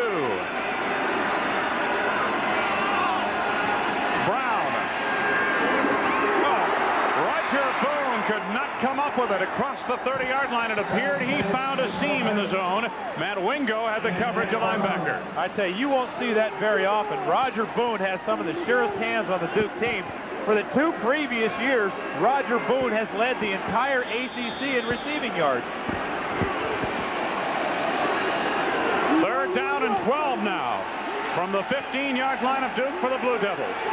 Look for Clarkson Hines on the square end. Brown. Cuthbert. Not nearly enough for the first down. They'll give him credit out to the 22-yard line. It is a 4th down punting situation. Rowe and Wingo had it well dissected. The thing that has been working so well for Texas Tech thus far is they've been able to put pressure on Duke's quarterbacks with only rushing 4 people. That allows them to drop 7 guys deep into coverage and clog the passing lanes. Randy Gardner out in punt formation. 3 back deep for the Red Raiders. Gardner takes a low snap. Saul is covered up almost immediately at the 45-yard line. 36-yard punt, 3-yard return. Rodney Dickerson arrived initially on the scene.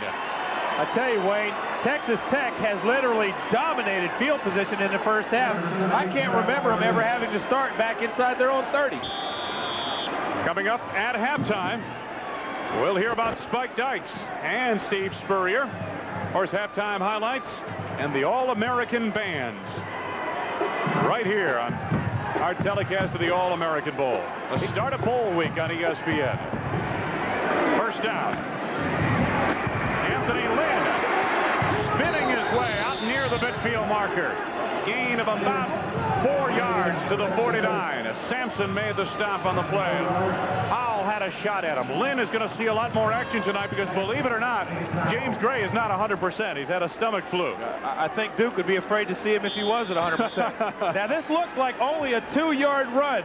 But what really is going on here is they're 1 tackle away from breaking into the secondary, and Anthony Lynn has got some wheels. Lynn averaged 4.6 yards a carry. Penalty markers all over this play.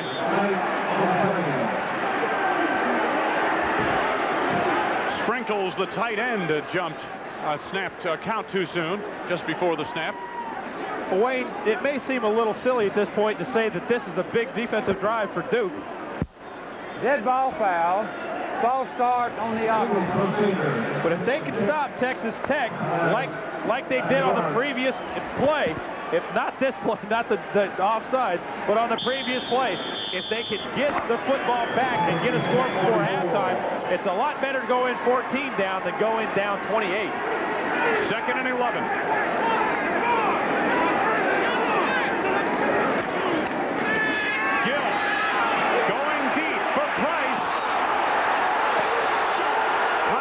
Incidental on the pass, well overthrown. Price covered again by Quentin McCracken, who was the MVP of the Duke baseball team as a shortstop. Texas Tech tried to run the same pass pattern and got the long touchdown pass in the first quarter. The ball was just a little bit overthrown, and the contact at the end of the play was incidental. Steve Spurrier hoping his defense can force the stoppage here of the Red Raider offense. Texas Tech 3rd and 11. Red Raiders leading 21-0. Gill screens it out. Lynn, lots of running room. To the 40, to the 35, to the 25, inside the Duke 20-yard line to the 18. Rodney Dickerson made the stop. Well-executed screen. You cannot, on a blackboard or in your wildest dreams, draw a screen to be better developed than this. Watch the back slip up like he's going to block. He slips the Duke linebacker and floats out into the flat. When he turns around, you can't see it from this angle, but there's nothing but 3 Tech offensive linemen out in front of him and no Duke player within 20 yards. They finally get back into it later, but not until 40-some yards downfield. 38 yards on the pickup to the 18-yard line of Duke. Into the clear. Touchdown!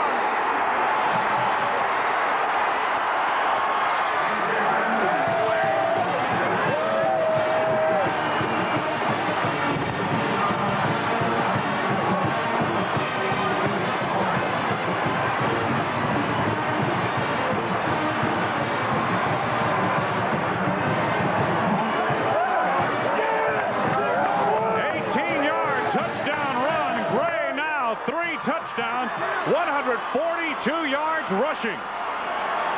Well, Wayne, I'm going to go a little bit out on a limb right here, and I'm going to put in my vote for the MVP of the game right about now. And I'll be reaching, but I'm going to say James Gray. You're out on the limb, right? Here we go! Lynn Elliott with the point after. Take a look at it again. Watch the lead block out front. This is the key block. Boom! Look at him. Takes it down, and look at the size of the hole. And then James Gray knows what to do after that. Like I said, he's rushed for over 4,000 yards in his career. This is just another day at the office for him. James Gray has accounted for 142 of the 282 yards of Texas Tech offense, and they are firmly in command. Major sporting event. There's something big bringing in the new year. It's your North Texas Chevy Geo dealer's giant year-end clearance, and baby, are the savings big. Now's the best time to buy because we must pay inventory tax January 1st. To reduce inventory, we're offering big cash back and low year-end prices. This week, a Chevy Cavalier is only $7,002, or a Geo Prism is just $90.60. The giant year-end clearance is on, but it ends December 30th, so hurry to your North Texas Chevy Geo dealer now. Hey, Sport, time out. Look, you seem like a pretty smart guy. I'm sure you know what to do when you go to a game, or when you're trying to pick a winner, or even when you're going out to play with your buddies. You watch the Weather Channel because you know you'll get accurate and dependable forecasts anytime you want. For sports, or commuting, or traveling, or weekending, to get the ultimate rain check, watch the Weather Channel. Now this is my kind of team. New decade dawns in January on ESPN. Big Mondays and ACC Big East Wednesdays guarantee month-long thrills with great matchups. College football seniors try to impress the pro scouts at the Japan Bowl and Senior Bowl. Then it's down under for Grand Slam excitement at the Australian Open. And the PGA Tour tees up a new season. Plus, top-ranked boxing moves to Sundays with championship bouts. January brings in the 90s, so bring on ESPN.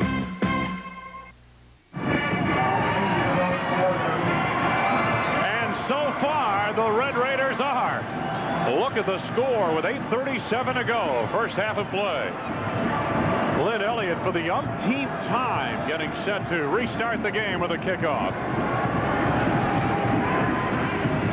Walter Jones muffs it. Picks up cleanly. McFarland and Bonds on the stop for Texas Tech as a penalty marker goes down. It was a high tackle attempt, and I'm guessing maybe an incidental face mask. Yeah, I think he caught him by the head. Near the 24-yard line is where they've got the ball spotted.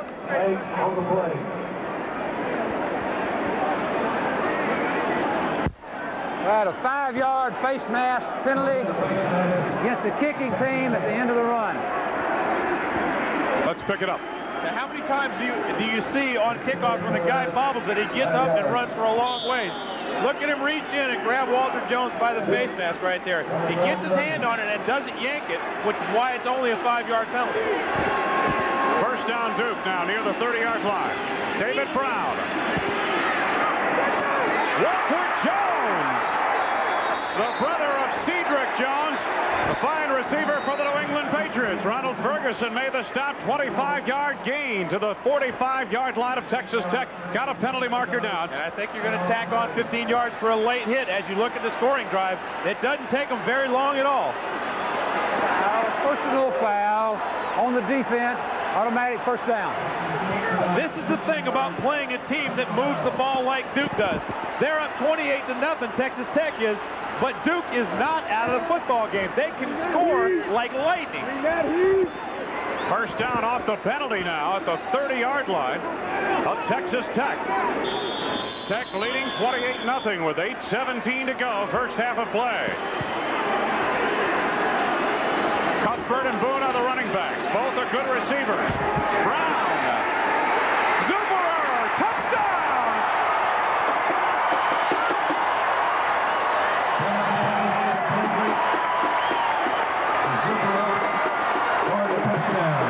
First play after the penalty. Bud Zuberer, the senior from Wayne, New Jersey.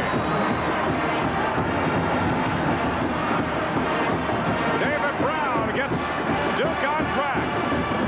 And for Steve Spurrier, the breakthrough he needed. I got to tell you, I'm tremendously impressed with David Brown. He is so fundamentally sound. Randy Gardner's point after is good. Now watch as Brown comes back to pass. He's looking down the middle of the field. This holds the free safety in place. At the end of the play, he turns and wheels the ball out, puts the ball right on the number. You can't throw a pass any better than he did right there. Man, watch the reaction of the man who authored the pass. David Brown has Duke on the board. He's just trying to tell everybody, I do this all the time. Just give me the ball back, fellas. Now, as important as that touchdown was, although it cuts the lead to 21, which is still an awful lot of points, there's still 8 minutes left in this quarter. Duke's defense now has to step to the forefront. They've got to make some plays. They went 70 yards in 2 plays, helped by a 15-yard penalty for a late hit. A kickoff, a penalty, a pass play, a penalty, and a touchdown. It can happen that quickly.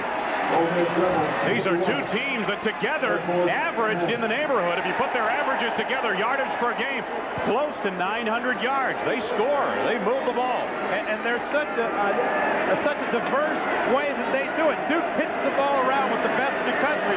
And as you can see by the way James Gray has run tonight, Texas Tech runs it as well as most teams.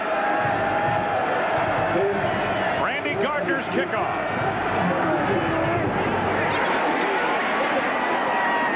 Anthony Lynn from the 8 to the 20. Eric Bolt makes the hit across the 25 to the 26-yard line, where it is a first down for the Red Raiders of Texas Tech. You know, it seems odd to say at this point in the game, this may be the worst field position that Texas Tech has had, and they're starting on their own 27. Average field position for Texas Tech. They've started at the 46. Duke has averaged starting at their own 23. Spike Dykes looks over on the sidelines. Take a look at the starting field position for the drives. Kind of like magic, isn't it? I say it, boom, there it is.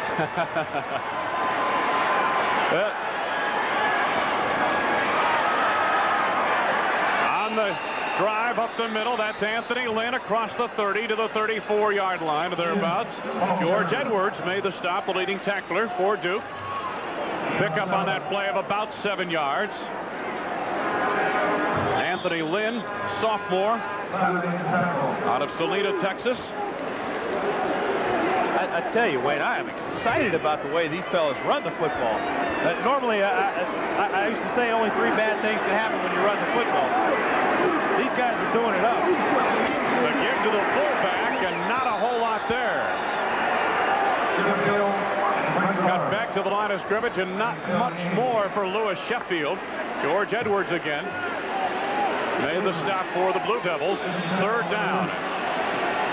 About 3 yards to go coming up for Texas Tech. Hey, big play for both teams right here. The momentum is making a subtle shift right now. Whoever wins this battle right here is going to have Mo back in their corner. Lynn across the 50-yard line. John Howell made the stop downfield. 18-yard gain, and the biggest plays in this game for Texas Tech have been coming on third down. They, as Chris said earlier, they have been clicking on third down. Again, look at the wide open holes that the offense and the fullbacks are opening up for Texas Tech's running backs. Anthony Lynn is a big kid, runs well, looks a lot like Eric Dickerson. That's who they've compared him to in his running style. They haven't missed a beat without James Gray in the game, and Gray is in there now. They go to the fullback for short yardage up the middle. Lewis Sheffield cut down by the interior portion of that Duke defense. Spike Dykes looking on from the Texas Tech sidelines. He has to like what he sees thus far here tonight. John Howell, Hollywood Howell, the linebacker, the inside portion of that Duke defense, made the stop. Gain of a yard, 2nd and 9. Texas Tech yet to make a turnover here tonight. Duke has made 3. Gray cutting it back. He reads so well as he makes that cutback move. Scott Yeomans, a true freshman out of Gibsonville, North Carolina, on the stop. I've had the opportunity to see some of the best backs in the country running this year. Anthony Thompson from Indiana, Blake Ezor from Michigan State. These guys are considered some of the best in the country. But I'm going to tell you what, I'm as impressed with this fellow that I've seen running the football tonight as any I've seen in the last couple of years. Absolutely. 147 yards and 18 carries for Gray. It's a third down, about 5. Blue Devils jumped into the neutral zone. Gray did not pick up the first down as he made it to the 40-yard line. Porpoise on the stop. I believe Duke jumped offside. Scott Yeomans appeared to jump just before the snap.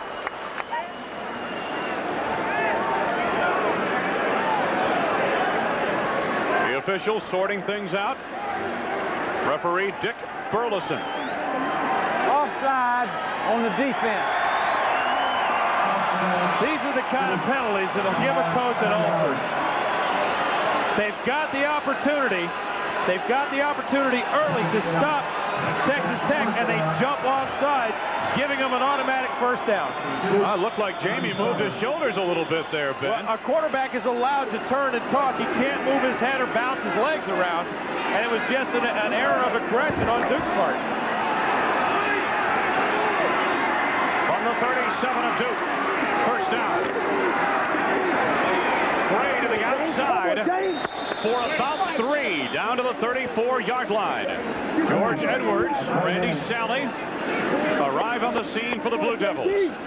Yeah, as you look at James Gray going back to the huddle, it's time to mention that he's already, in the first quarter and a half, tied the All-American Bowl record with 18 points.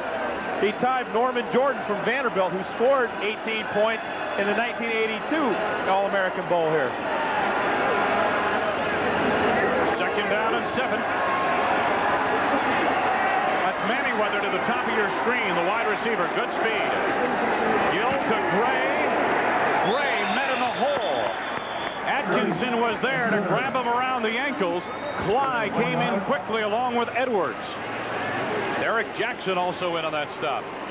Equally as impressive as Gray's running style is to talk to him about his offensive line. A lot of guys around the country say, well, I do this well and I do that well. There is no I and no me in his vocabulary. First credit goes to the line, second credit goes to his fullback, and then he says, well, yeah, I just kind of try to do my best. Third down. Gill. Oh, and it's dropped on the play by Price, who was bumped early by McCracken. Let's get out to Chris Fowler on the Tech bench.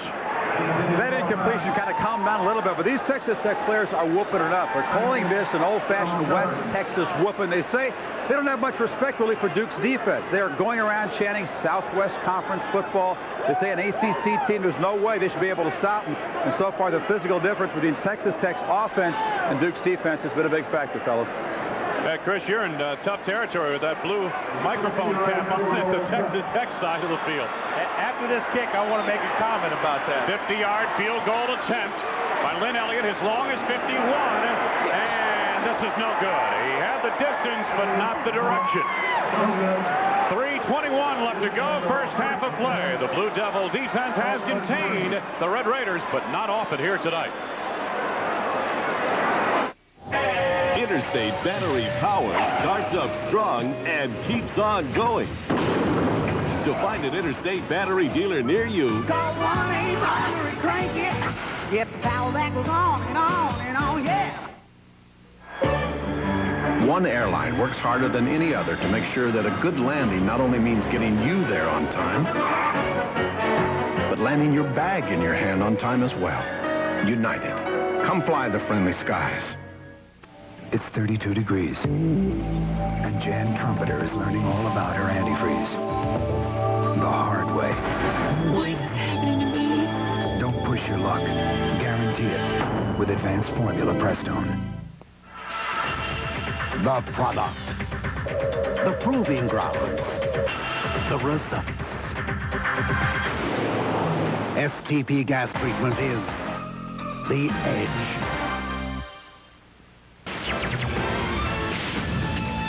This is the future? Our town in the year 2015. They haven't eaten in 25 years. Pizza. What about that place that delivers? Yeah. What happened to them? Officer, where do you get pizza around here? Turn around. In the future, like today, there's really only one place to get a great pizza. Pizza Hut. Wow, nice look, guys. Very 80s. Pizza Hut, making it great. Wayne Larrivee, Ben Bennett, Chris Fowler, the All-American Bowl. Texas Tech in command, and Duke starts with a first down near the 33 in Blue Devil territory. Dave Brown calling the signals. Polana, the tight end, in motion. Brown. Going deep and nobody there. Oh, and Walker dropped it. Sammy Walker had an easy pick at the 25-yard line. Look at the reaction of Spike Dice.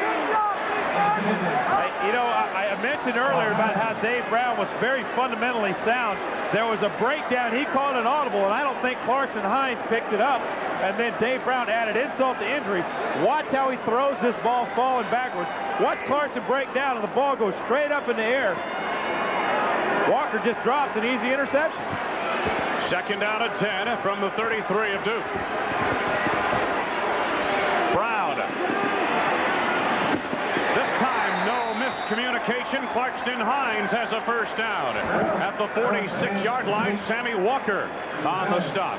You know, Wayne, I was listening to what Chris had to say about what Texas Tech was saying on the sidelines. Boy, you got to be careful about having an attitude like that, because you start to get overconfident and you forget to do the things that got you to where you are right now. 13 yards on the pickup. Hines, 3 catches, 32 yards. Brown. Hines is wide open. Oh, and he had one man to beat. It was Tracy Saul, and Tracy got enough of him to bring him down near the 25-yard line. You don't get to be the number 2 rated passer in the country with a wide receiver like this by not being good. Now Duke is starting to click, and when I was talking about the comeback, it doesn't take Duke long to get into the end zone. Chris Fowler was mentioning a lot of confidence on that Texas Tech sidelines a few plays ago. I imagine now they're starting to wonder a little bit. Brown. To Colonna. Touchdown! Oh, and did he thread the needle?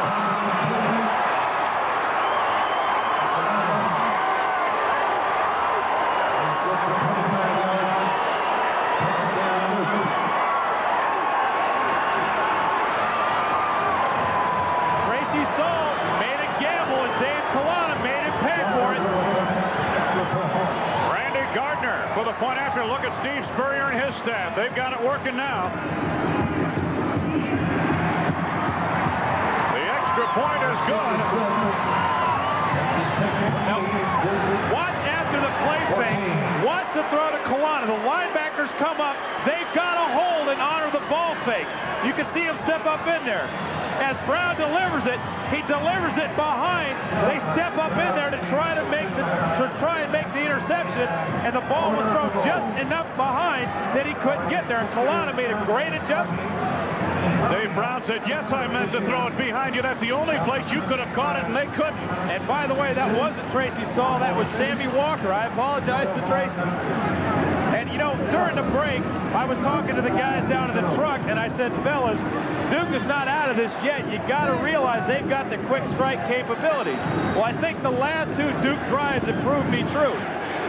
And we've got a ball game with 2:31 to go in the first half here in the All-American Bowl. And coming up, Bowl Week continues on Saturday. The Mazda Gator Bowl, Clemson and West Virginia. Clemson's been on a roll, winning their last 4. West Virginia led by quarterback Major Harris, who can run and throw the ball with equal success. It should be a great matchup Saturday here on ESPN.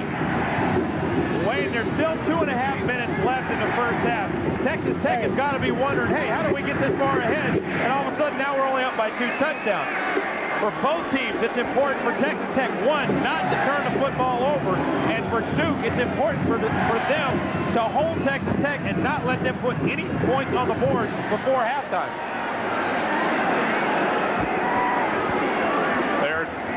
They're checking out the chains. They're trying to get them untangled. These teams are moving the ball a little quickly here. Oh, it's there he is. He's taping it up now. Well, when you move the football up and down the field as quickly and as big a chunks as these guys do, wait a minute. There's going to be some strain on the first down mark. These teams, you mean, are stretching the chains? Is that what you're telling me? Too much? Oh, I'm feeling a little ill up here. Tech led 28-0. And now with 2.5 minutes to go in the first half. It's a 14-point ball game in favor of Tech. Anthony Lynn on the far side is back deep. Dudley McAfee on the near side, and you're getting a look at Randy Gardner set to restart the game.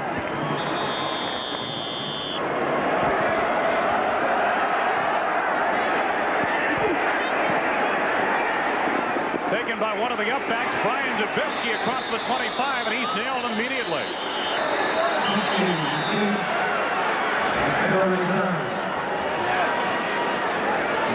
didn't take long at all to go 67 yards in 4 plays. And Kalana from Brown to cap it from 25 yards away. Think about the last 2 drives that David Brown has engineered. The first one lasted 2 plays and went 70-some yards. This one lasted 4 plays and took only 50 seconds. That's the thing about this Duke offense, is they are a quick strike team. Brown in this second quarter, 6 of 10, 127 yards and 2 touchdowns. There he is, number 7 in blue.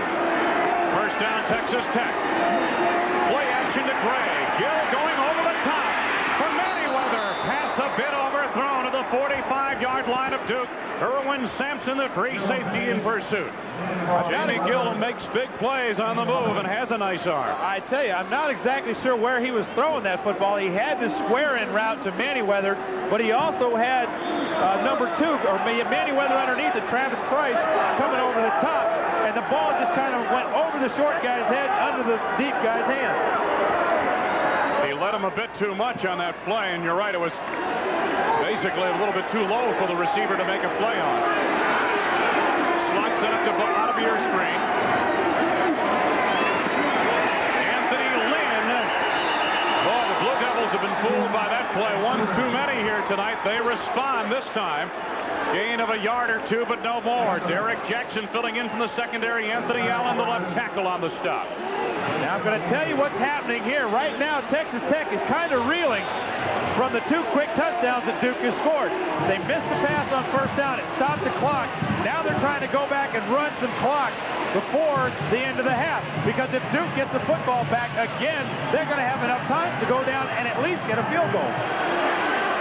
There's Gill on 3rd downs. Got a 3rd and about 10. To the sidelines. Merriweather, great adjustment for a first down across the midfield marker. Quentin McCracken victimized for 28 yards. Merriweather, the walk-in, who stepped in for the injured Rodney Blackshear this season. Well, this is perfect coverage. He's right where he's supposed to be. He just never looks for the ball. Merriweather makes a good adjustment, puts his hand on the back of Quentin McCracken just to get him out of the way a little bit there, and makes a great catch and stays in bounds. I take Gill does it again on 3rd down, doesn't he? I tell you what, he's clutch. You do not want Gill on 3rd down if you're playing defense. Especially not 3rd and 26. On first down, they've got Jamie Gill on the run. Pass is incomplete. Penalty marker down. Pass intended for Lewis Sheffield. Randy Shelley and Doug Atkinson were putting the heat on the quarterback. Sheffield was in the vicinity of that pass. Here's the call. Watch as Jamie Gill is rolling out. You may not be able to see it out of the corner, but there's a Duke player coming up to support who gets clipped from behind and takes him down. Clipping will be the call. Clipping on the offense, 15 yards from the previous spot to defeat the down. As you mentioned, we couldn't pick it up in that replay, but flipping the call against Duke, or rather I should say against Texas Tech, and this backs the Red Raiders back up inside their 40 to the 36. Spike Dykes not at all happy with the way the last 5 minutes have gone here this first half of play. His team dominated the first period and much of the second quarter. Well, there's a difference in Texas Tech's passing game. When they throw, when they want to throw, then they can throw the ball effectively. When they throw and they have to throw, it makes it much more difficult. Jamie Gill, lots of time.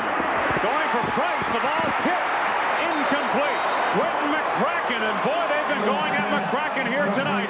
This time he was equal to the task. It tipped it away from the intended receiver, Travis Price, number 10. And Quentin McCracken makes a big defensive play here, and this was a gamble. He had good coverage, and then he stepped in front of Price to knock it away. One of the things that's interesting about Quentin McCracken is that he was snowed in North Carolina and missed the first couple of practices with Duke's defense. You can see him step in front there. He may be a little rusty, and Texas Tech is kind of picking on him. 2nd and 25.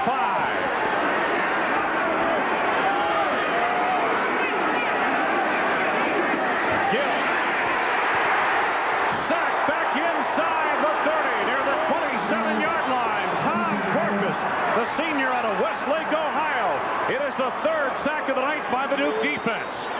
has called timeout because they know they're going to get the football back in good field position.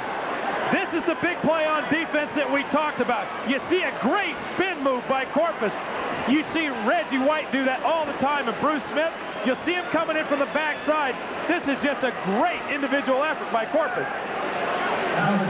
Loss of 7 on that play. It is 3rd down and 32. Now, this is not a position that you want to put Texas Tech in. Earlier this year, they had a 3rd and 26 late against Texas A&M. Jamie Gill threw a touchdown pass of 35 yards and won the game. 3 weeks later against Texas, and again in 3rd and 26 late in the game, he threw a 65-yard touchdown pass to beat Texas. Coming up at halftime, we'll hear about Spike Dykes and Steve Spurrier, the colorful head coaches in this game here tonight. Take a look at some of the highlights, and there have been many, and the All-American bands. That's halftime from the football capital of the South, Legion Field in Birmingham, Alabama.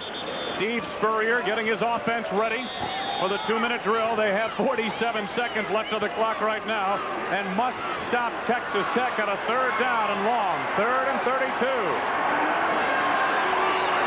Right away, some jumping on the offensive line. It looked like the left guard had jumped off sides. That would be Nathan Richburg. Texas Tech is starting to lose their concentration. As I mentioned earlier, when you get up by a lot, it's easy to relax, and when you relax, you don't concentrate. These are the type of mistakes that result because of that. Jesse Hurst was the guilty party, not Richburg. Illegal procedure, and the penalties piling up on Spike Dykes and company now. As you mentioned, that 3rd down 26 call against Texas went for 65 yards to Manyweather for a back-breaking score in Austin. You don't have many plays designed for 3rd and 38. James Gray. Not much there. I should say not James Gray, but Clifton Winston on the carry. Anthony Allen made the stop. No, that was Gray. Carried the football and fell forward for about a yard, but no more. Duke was frantically signaling for a timeout, and 5 seconds ran off the clock while they were trying to get that timeout called. But now they're going to get the football back. They should get the football back in good field position. David Brown has got to be careful not to get too excited and try to make too much happen. At least a field goal is what Duke's got to have out of this drive. Roger Boone is back in single safety for Duke. Special teams have been a plus for Texas Tech all season. And if you're Texas Tech, you're hoping right now that your special teams come through for you in a big way again. Jamie Simmons, only 25 of his 56 punts have been returned for 63 total yards coming into tonight's game. 9th nationally in net punting. You know, as Chris was talking about the special teams, one of the things he didn't get to mention, special teams is in yardage. In return yardage and interception return yardage, Texas Tech has outdistanced their opponent 621 to 120.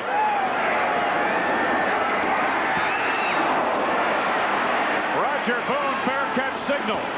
Makes the catch at the 39.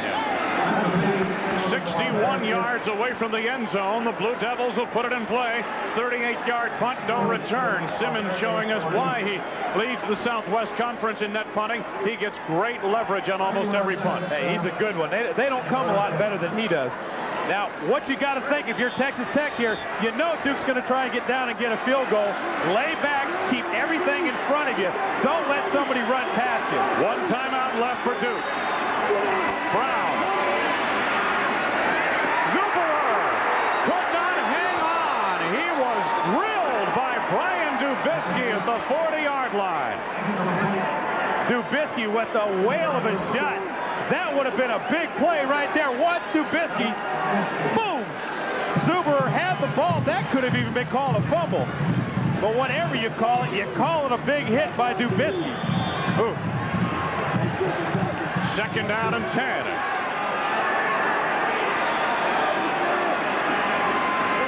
Brown to the short man, Cuthbert. Unable to get out of bounds. 17 seconds left, and Duke takes its final timeout. Rowe and Rhodes on the stop as Steve Spurrier looks anxiously at the clock. With 17 seconds left, Duke's got to do two things. They've got to pick up the first down, which will stop the clock. They've got to hustle up to run the next play, and because they have no timeouts left, if they catch the ball inbounds, they have got to get out. If you're Texas Tech, conversely, you're thinking of keeping everything in front of you and funneling it to the middle. The Texas Tech figure is academic. They don't want to stop the clock. Duke needs some plays to at least get into field goal range, as Ben mentioned. And at this stage, obviously the defense, Ben Bennett, is going to crowd the sidelines. They're not going to let you get out of bounds, and they're going to keep you underneath in the middle. There's some trouble if you try to do that to Duke, because Duke throws the football down the middle of the field as well as any team I've seen, college or pro. That's the junior Red Raider club. Spurrier directing traffic on the sidelines. He serves as his offensive coordinator, of course. One of the best offensive minds in the game. Duke play selection tonight, 7 rushes, 24 passes. Watch the this dead play team. right here. Who's got the football? They go nowhere. Brown is the guy. Chris Brown had the football. Clock is winding down. Duke trying to get one more play. They're not going to get it off. It's done. That was the hit and ball trick. The end of the first half, and it goes to the fullback. Spike Dykes and his Texas Tech Red Raiders heading off the field. And let's get on to Chris Fowler. Okay, I'm with Spike Dykes. Coach, your team celebrated a little prematurely, up 28-0. They realize they're in a ball game now? Oh, yeah, Chris. We know it's a 60-minute game, and we know that I guarantee you Duke's come to play, and it's going to be a good ball game. I tell you, this thing's halfway over. A lot of football left in this game. Success on third down's been the key, I think, for your offense. You just a genius play calling, or has it been execution, or what? I think we've executed pretty good, and I tell you, we've had some good things happen to us, but we've got a lot of football left, and we got to come back and get after the second half, I'll tell you that. Okay, thanks, Coach. Thank you, Chris. Wayne? All right, Chris. First half. Let's take a look at that play again. There's the dead T or straight T formation. This is the infamous hidden ball play. Brownie comes back, hands the football off to the fullback, and everybody splits. The problem is that Texas Tech got too much penetration. Number 94, Troy Hennington, got in there and made a mess of it before anything could happen. What you couldn't see on that was that if he hadn't gotten the penetration, there was a hole for Chris Brown to run through. End of the first half. The Red Raiders with a strong first period still own a 2-touchdown lead. When I played football, I crunched quarterbacks. But now I crunch these, JB's Pigskins.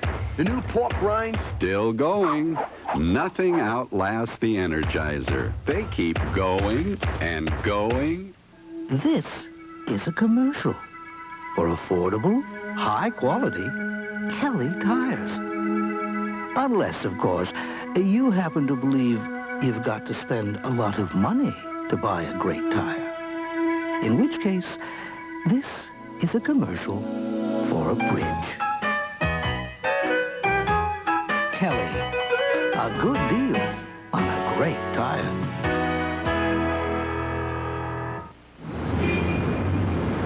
Yeah, I really had a great time tonight. Oh, good. Great party, great fun. Oh, and the stars are beautiful tonight, aren't they? Yeah, they light up the sky.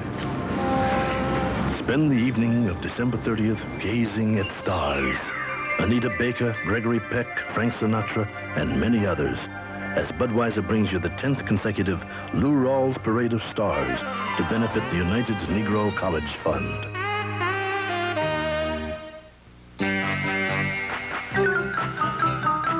Oh, the unexpected pleasures of clean gas heat. Heat so warm, so comfortable, you can go barefoot even in the dead of winter. We call this barefoot comfort. You'll call it bliss. For home heating, for cooking, hot water, or drying, choose gas, America's best energy value. Purina Cat-Chow. Chow, chow, chow. Purina Cat-Chow. Chow, chow, chow. Still going. Nothing outlasts the Energizer. They keep going and going and... Legion Field in Birmingham, Alabama, the All-American Bowl. Wayne Larrivee with Chris Fowler and Ben Bennett, Texas Tech leading Duke 28-14. Coming up, Bowl Week continues tomorrow night from San Diego, the SeaWorld Holiday Bowl, featuring the Penn State Nittany Lions against the BYU Cougars. Bowl Week continues here on ESPN. Coming up 8 p.m. And let's head out to San Diego for an update on that bowl game from Tim Brando. Contrasting styles tomorrow night at the Holiday Bowl. In fact, BYU and Penn State are as much alike as ducks and flamingos. Penn State is a team that traditionally has won with a running game and a solid defense, while BYU relies heavily on its air attack anchored by quarterback Ty Detmer. After throwing for more yards than any sophomore in NCAA history and leading the nation in passing efficiency, Detmer doesn't plan on making any changes tomorrow. We've seen just about everything, and, you know, we're just going to come out and run our stuff. We have so many options on pass play that they can't take everything away. Detmer doesn't do the job alone. Matt Bellini is dangerous as a rusher and receiver out of the backfield. And big play receiver Jeff Franzen has accounted for 9 of Detmer's 32 touchdown passes. Muhammad El-Awanibi won the Outland Trophy and helped the Cougars score over 40 points a game with his pass protection. Here at SeaWorld, the two heavyweights are Baby Shamu and Shamu. In college football, a pair of heavyweight coaches over the past 2 decades have been Joe Paterno and Lavelle Edwards, almost 400 victories between each. It should be an interesting game, particularly when BYU has the football. Joe Paterno will try to contain BYU with a defense that was ranked 4th in the nation in points allowed, giving up under 12 a game. Meanwhile, on offense, a healthy Blair Thomas is all smiles this year after rushing for over 1,300 yards. He's carried the load for Paterno's team and has gone for over 100 yards in each of his last 6 games. It is a festive atmosphere, and just getting the invitation means a great deal here at the Holiday Bowl. Vince Dooley, along with Dr. Jerry Punch and I, are happy to invite you to join us at 8 p.m. tomorrow night from Jack Murphy Stadium as BYU takes on Penn State. We'll see you then. Thank you very much, Tim Brando. Right here in Birmingham, it is 28-14, Texas Tech leading Duke. We talked about the Steve Spurrier situation. The head coach at Duke, this could be his final game. Let's go back down to Chris Fowler for more on the story. Okay, thank you, Wayne. Now, like we said earlier, I believe that unless Spurrier changes his mind, he's on his way to Florida, has many close ties down there. But Duke fans like to point out that Spurrier has taught them how to win. He's brought a lot to Duke. He's been successful wherever he's gone. Ben Bennett, a guy who knows a lot about Spurrier, played for him, examines what makes Spurrier tick. Duke University, a school where academics are second to none. In the past, students took pride solely in their straight A's and 4-point cumes. But now Western Civ and Biology share center stage with football, winning football. In Durham, they call it airball. First down for Duke at the bunch of 19. Billy Ray for Hines, touchdown! Third quarter. Cuthbert again.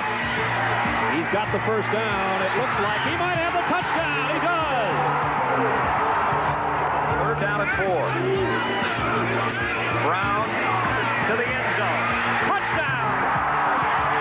Clarkston Hines with a brand new NCAA touchdown reception record. Duke with a big lead, and the football deep in Tar Heel territory again. Brown to the end zone. Hines, touchdown! Make no mistake, Steve Spurrier is the man responsible for Duke's success on the field. In the mid-'60s, Spurrier played quarterback for the University of Florida, bringing the Gators their one and only Heisman Trophy. His success in college led him to a career in the NFL. And for 9 seasons, he was a backup with the San Francisco 49ers. In the early 80s, Spurrier took a job as offensive coordinator at Duke. It was here that he honed his skills as a coach and helped Duke to back-to-back winning seasons. But Spurrier wanted the top job, and he successfully coached the USFL's Tampa Bay Bandits for 3 seasons before returning to Duke. this time as head coach. Winning the conference championship is a little bigger honor in that, that doesn't happen to many schools very often, the chance to win the conference championship. First one we've won here since 1962. So that's a great honor. A lot of teams go to bowls. We haven't been in a long time, so that's big to us also, but really the conference championship is just a little bit bigger. The word is, you can't win football games at a school with Duke's academic reputation. You just can't get all the top student athletes in here you need. Steve Spurrier, however, feels that it works to his benefit. Ben, the only knock the other coaches can say about Duke is that, hey, you can go there and get the finest education on the East Coast, but you're not going to play on winning teams, you're not going to go to bowl games. Well, we've disproved all those theories that you can win in football here at Duke as well as get that great education. And, of course, we graduate over 90% of our football players. So it's a tremendous opportunity for a young man to come to Duke University. Winning indeed. Spurrier's pass-happy offense has earned him ACC Coach of the Year honors in '88 and '89. This year, the Blue Devils were the first team to ever average over 500 yards total offense in ACC history, and they were co-ACC champions. As for Spurrier's coaching style, you can call it loose and laid back, but above all, you gotta call it fun. I guess I'm a little bit different in that I don't believe you have to bump heads all day in practice to be tough. And I don't think you have to scrimmage a lot to learn how to play football and prepare for the games. I read somewhere where 80% of football injuries occur in practice. And that's, to me, ridiculous. He likes to have fun, but he likes to have fun in winning. You know, don't get too confused. He's not so much of a laid-back coach. He's a player's coach. He gets along with all the players, but, you know, he prepares us to win the best way we know how. To me, there's a lot of coaches out there that have great players, and they're considered good coaches because they have great players, but he's able to take good players and make them better, and to me, that makes him a great coach. Like his offense, Spurrier's future is wide open. He is a coach in demand. The University of Florida is a sentimental favorite. Several NFL teams have expressed interest. And of course, remaining at Duke is a viable alternative. Spurrier is a man being sought, and for the time being, he's thankful for that. This is the first time I've ever been in a position where other teams are coming to me, basically, and wanting to talk. In the past, I've been without a job when the USFL folded and so forth, and was out seeking employment myself. But it is flattering in a way, but after a while it wears on you, and I'll be glad when I've got one team, whichever one it is, so I can concentrate totally on it. We'll have to wait and see if Spurrier makes an official announcement about his plans after the game. Now, one of the reasons for possibly moving on is that although 8-3 and an All-American Bowl bid is great at Duke, Spurrier may have taken this program about as far as it can go with the academic requirements. It may be next to impossible to win a national championship with those kind of academic standards. I know, Ben Bennett, you've got some thoughts on that and also on Spurrier's future. Well, you know, Chris, this situation is a little bit more personal to me, not only because I went to school at Duke, but because I had the opportunity to play football underneath Steve Spurrier for 3 years. The thing that I enjoy most about Steve and his personality is that he never backs down from a challenge. The challenge that he took on at Duke was a big one. They hadn't won a lot of games here in a long time. Now he's looking around at other situations. What kind of challenges lie out there for him? Are there still challenges at Duke? The one thing that we've talked about, it's strongly rumored that he's going to Florida, but all the cards may not be on the table yet. The NFL teams may decide this guy's too good to pass on, and they may make a late quarter run. Whatever happens, Steve Spurrier is a success as a coach and as a father, and I wish him the best whatever he decides to do. Back to you, Chris. All right, Ben, it's been a long time since we've seen a coach this much in demand. When we come back, we'll take a look at Spurrier's counterpart at Texas Tech, the charismatic Spike Dykes. His team up by 2 touchdowns out of the halftime.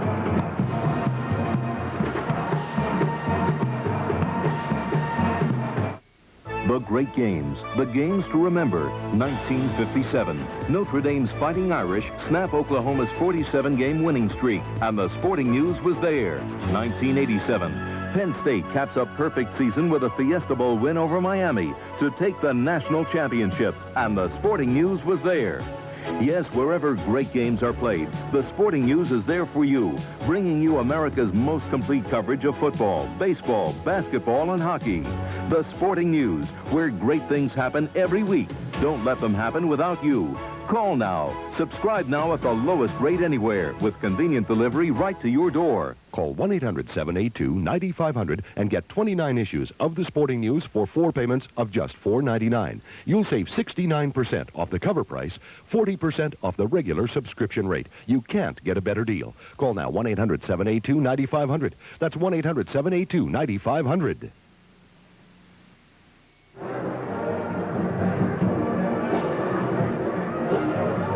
We are at halftime of the All-American Bowl, an explosive first half. Texas Tech on top of Duke by a score of 28-14. Reminder, Clemson and Virginia live Saturday night, the third of 3 bowl games on ESPN. The kickoff is at 8 Eastern time. Major Harrison Company against Danny Ford's Clemson Tigers. Ron Franklin and Kevin Collio call the game. Here's Ron Franklin, an old fisherman himself, with Danny Ford in a preview. Thanks, Chris. We're on the Intercoastal just outside of Jacksonville, Florida, and trying to catch some reds and also some trout. I'm with Clemson head football coach Danny Ford. I know what you're doing out here. You're looking for a lure that would snag Major Harris and hold him intact on Saturday evening. I'll tell you, if our people could shut West Virginia out like we're getting shut out here, we'll be in good shape to win the football game. Is he as good or better than anybody you've faced this year? I believe he's the best quarterback we've faced in several years at Clemson. As far as an athlete and his ability as a quarterback, he is fantastic, makes a great many plays happen. What about your ball club? You got some injuries, particularly on offense. Terry Allen's not going to be able to play. What is the status on McFadden? Oh, Terry's out for certain and not even going to dress, and we think that we're going to get some playing time out of Wesley, and he's going to play as long as he can play, and hopefully he's well enough to play. Defensively, Lott is not going to be able to go for you. He is ineligible. What does that do to you? He's like your quarterback on defense, isn't he? Well, he is. He's a heck of a football player. We're going to miss him, of course, but that's the penalty he'll have to pay, and we'll go on and go without him and use Arlington Nunn and Luzon, and both of those guys have to play better. They're going to have to play. We're playing against a great receiver, Rembert, and he's going to really give us some problems if we're not careful. Coach, one quick question. This is where it all started for you. You were 30 years old, new head coach at Clemson University. This is special, isn't it? Very special, and I count my blessings many times that I am the head coach at Clemson and had the opportunity to be, and I still am, and playing against Woody Hayes was a great memory of mine. Best of luck to you. Thank you, sir. Chris will be here 8 o'clock Eastern time for the Mazda Gator Bowl. It's the Clemson Tigers taking on the Mountaineers of West Virginia. Back to you. All right, look forward to joining you guys down there. Always interesting when they take the players to the Gator Bowl fishing to see who gets seasick. Meanwhile, back here at the All-American Bowl, Spike Dykes, Texas Red Raiders up on Dyke. Dykes, an interesting story. Charismatic, instantly likable, and although Steve Spurrier may be headed to Florida, Dykes isn't going anywhere. He loves West Texas. The pumps are still pulling oil out of the West Texas plains. True, not as fast as they once did, and folks here have seen better days. But with the flow of black gold slowed, it's been the black attack of Texas Tech football that's pumped new life into Lubbock.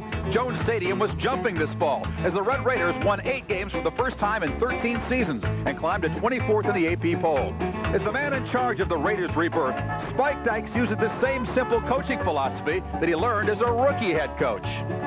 In coaching, you try to be yourself, and you try to have some fun, and, you know, this is a game. They say they play the Super Bowl. They don't work the Super Bowl, and if it can't be fun, and you can't laugh together, and you can't have some good times, it's not really worth it. And we spend way too much time together to be all business, and maybe that's not the way to do it, but that's the way we're going to do it. Dykes is a West Texas native like many of his players, and his friendly, good old boy attitude reflects that background. He likes to make people laugh, and more importantly, he's had the last laugh against A&M and Texas in 2 of his 3 seasons at Tech. He's a guy that, gosh, he grew up in West Texas. He fits the mold, you might say. He understands the people. He relates well with them. Spike is a guy, one of those sort of what you see is what you get. He's just a people person. I mean, guys love him. He's just down to earth, and he fits in well with this team in West Texas. Dykes paid his dues in 8 seasons as a high school coach in West Texas and loved every minute of it. He won 56 games and made 3 straight state playoff appearances.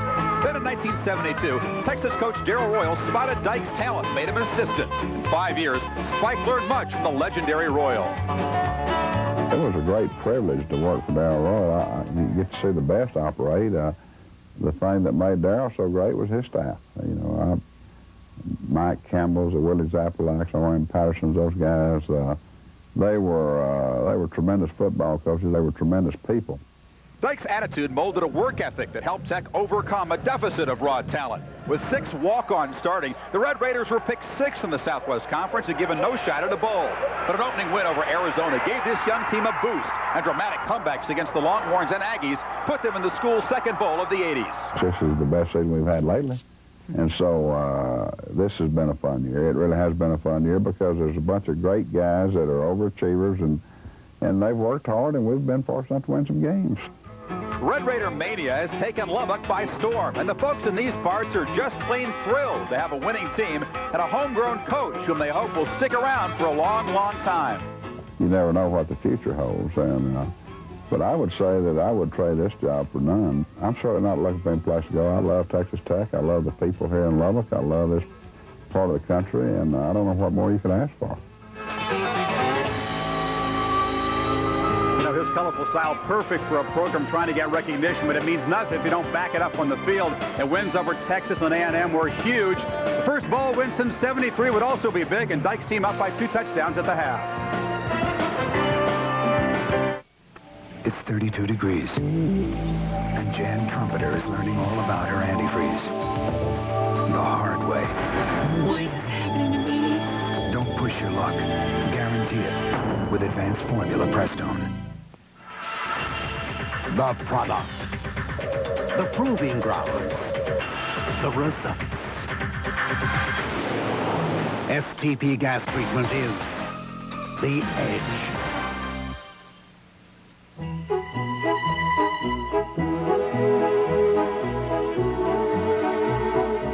For those with a talent for brightening up the holidays, McDonald's has something special just for you. For a short time, we're serving holiday chicken McNuggets with a festive orange sauce. There are also thick, rich eggnog milkshakes and cool peppermint sundaes. They're just our way of lighting up the season. Your holiday place, McDonald's. From the preservation of our forests to the conservation of the plants and animals that inhabit them, environmental issues have a long history at Duke University. For decades, Duke students and researchers have worked in an outstanding academic climate to answer some of the world's most urgent problems, like the destruction of tropical plants used for medicine or adapting to the damage caused by ozone and acid rain, finding answers for the future. Duke University. This message presented by the Atlantic Coast Conference. For some, our home, Lubbock, Texas, evokes images of cattle and cotton. But corporations, government agencies, and foundations see Texas Tech University and the Health Science Center and our pioneering research in medicine, agriculture, engineering, and business. Our expertise in research not only offers the world new knowledge, but also teaches Texas Tech students how to answer today's tough questions and how to prepare for the problems that will face them in the future.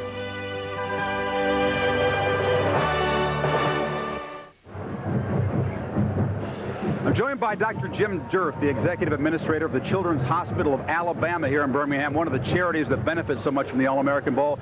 Doctor, I know the players stopped by for a visit for the sick children. What does it mean to the hospital and to the players? Sure. Well, Chris, the players were there yesterday from both teams. They did a fine job. You know, these kids many of them missed their Christmas holiday, and many of them are fighting life-threatening conditions, and they view these players as really as heroes, and it gives them a real boost of spirit, and it gives them something to look forward to.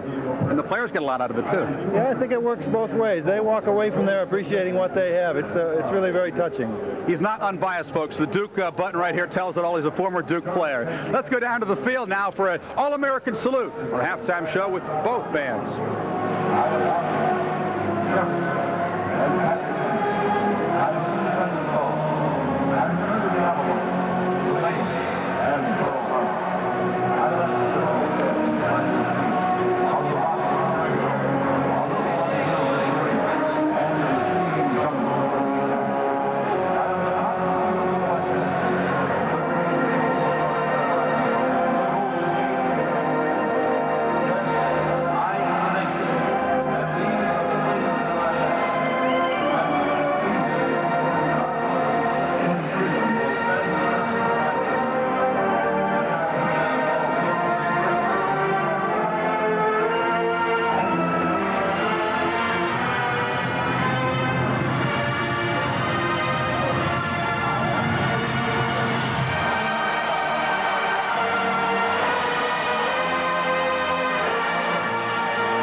extravaganza going on here at the All-American Bowl in Birmingham, Alabama.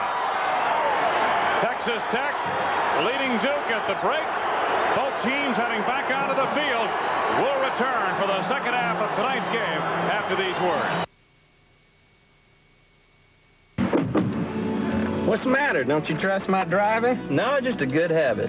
Oh, you know nothing's going to happen to me. Now, that's a foolish excuse. The famous last words of a fool. See, even the song agrees. Yeah, but that song is about famous last words. That's right, and that excuse could be your famous last words. So buckle up.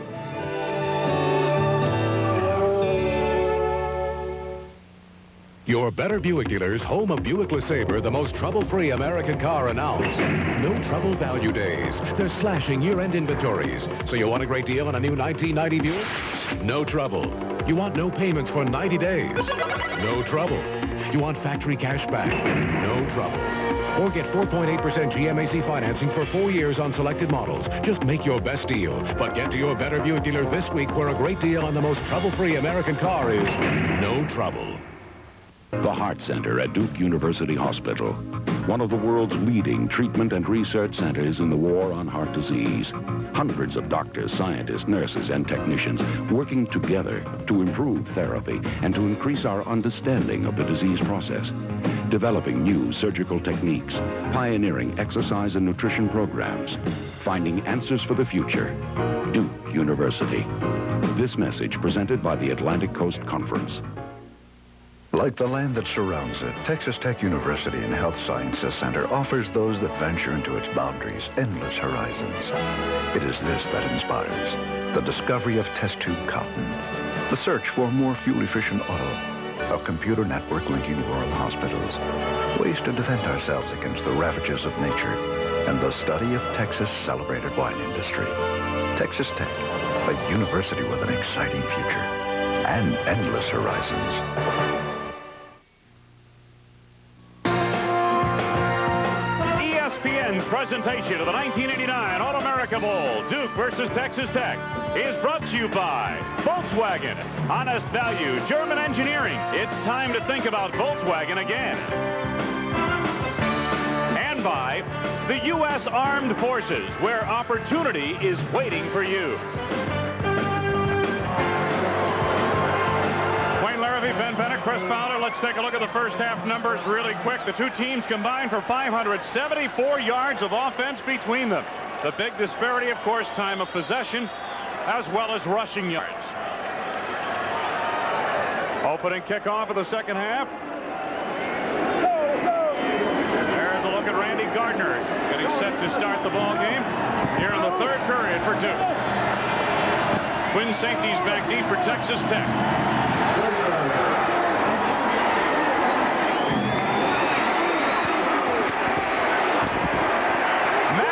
Slips a defender at the 30. Gets out close to the 40-yard line. Dudley McAfee on the return. Chris Treston had the coverage. Rodney Dickerson is the man he beat at the 30-yard line. 24-yard return, in Texas Tech in good field position gets the football out near the 40. They're going to mark it at the 38-yard line. And once again, Texas Tech special teams are working hard and doing good things for the Red Raiders. Jamie Gill had a big first half, especially on third downs. But Duke stiffened defensively in the second period. James Gray appeared to have a seam for a moment, Ben Bennett, but couldn't quite shake loose from Tom Corpus. I tell you, we keep harping on how good he is and how great the offensive line is. That may be the smallest seam he's seen all night. Look at James Gray in his last 6 games, updated right to tonight. A couple of 200-yard performances in the last 6 games for Gray. He is finishing his career on a rush, so to speak. Oh, boy. I'm going to make you sick yet. Gray again. The cutback move gets by Edwards, but Edwards gets enough of them to bring him down short of the first down, out near the 46-yard line. Texas Tech facing third and about 2 yards to go. One of the strong points of James Gray running style is that he changes direction very quickly and without having to hit the brakes really hard. Now, the thing that's happening for Duke is that they're pursuing to try and stop him. When Gray cuts back, it leaves only one guy there. He slips that tackle. He's off to the races. Third down. Gray. Still on his feet. Down to the 42-yard line of Duke. Derek Jackson made the stop. 11 yards on the gain. This, my friends, is just individual effort and desire. Duke gets 3 men on him, 4 men. He just keeps his feet turning. 5 finally gets his hands on him and pulls him down. You want to talk about a clinic on how to run the football. Look at him just keep his legs moving and keep his head up. Boy, I tell you, that's something. First down for the 42. They go to Lewis Sheffield, the fullback, and he gets maybe a yard. Texas Tech coach Spike Dyke paused yesterday to visit with us about his All-Southwest Conference running back, James Gray. James Gray is a coach's dream. James can't say I or me. He's got no ego. Every 2-yard run James makes, he thinks that the line's done the job. He gives the credit to somebody. And he amazes me. James is totally unselfish. He's a guy that is fun to coach. Practices like every play I've ever practiced is the most important play of the game of the season. And they don't come along like James very often. I guarantee you, he spoiled us very rotten. And it'll take us a long time to get over James Gray because there's not many like him around. James Gray, 11 yards to a first down. 180 yards on 24 carries for Gray. John Howell made the stop, along with Tom Corpus, and Texas Tech on the move once again. They're going to mark it at the 32. This is what Duke could ill afford, coming in trailing 28-14 with momentum on their side at the end of the first half. And to allow Texas Tech to make a drive like this can really be damaging to their comeback effort. And that's exactly what Texas Tech wanted to do. I know at halftime Spike Dyke said, let's go back and dance with the girl that brung us. Sheffield covered up for very little. Yeoman's on the interior line along with Anthony Allen on the stop. Second down at about 8. You had to think at halftime that Texas Tech was thinking to themselves, look, we ran out to a 28-0 lead. We got a little careless. We let Duke come back on us. Let's go back to the basics. Let's start off with exactly what got us that 28-point lead. And they've gone to their workhorse, and he's produced. They mark it just inside the 30. Second down and 7. Spike Dykes looking on. This is Anthony Lynn to the 25-yard line. It'll be third down, about 3.5 yards to go. Coming up, Derek Jackson made the stop on the flank along with Wyatt Smith. Lynn, 36 yards on 6 carries. This fella, Anthony Lynn, reminds a lot of people of Eric Dickerson in the way he runs. He's upright, he's big, he's tall, and he's strong. And anybody that's seen this kid run the football in high school knows what a potential player he is. 5,600 career rushing yards and 68 TDs running the football in Texas. He's got a bright future. Third down, about 4.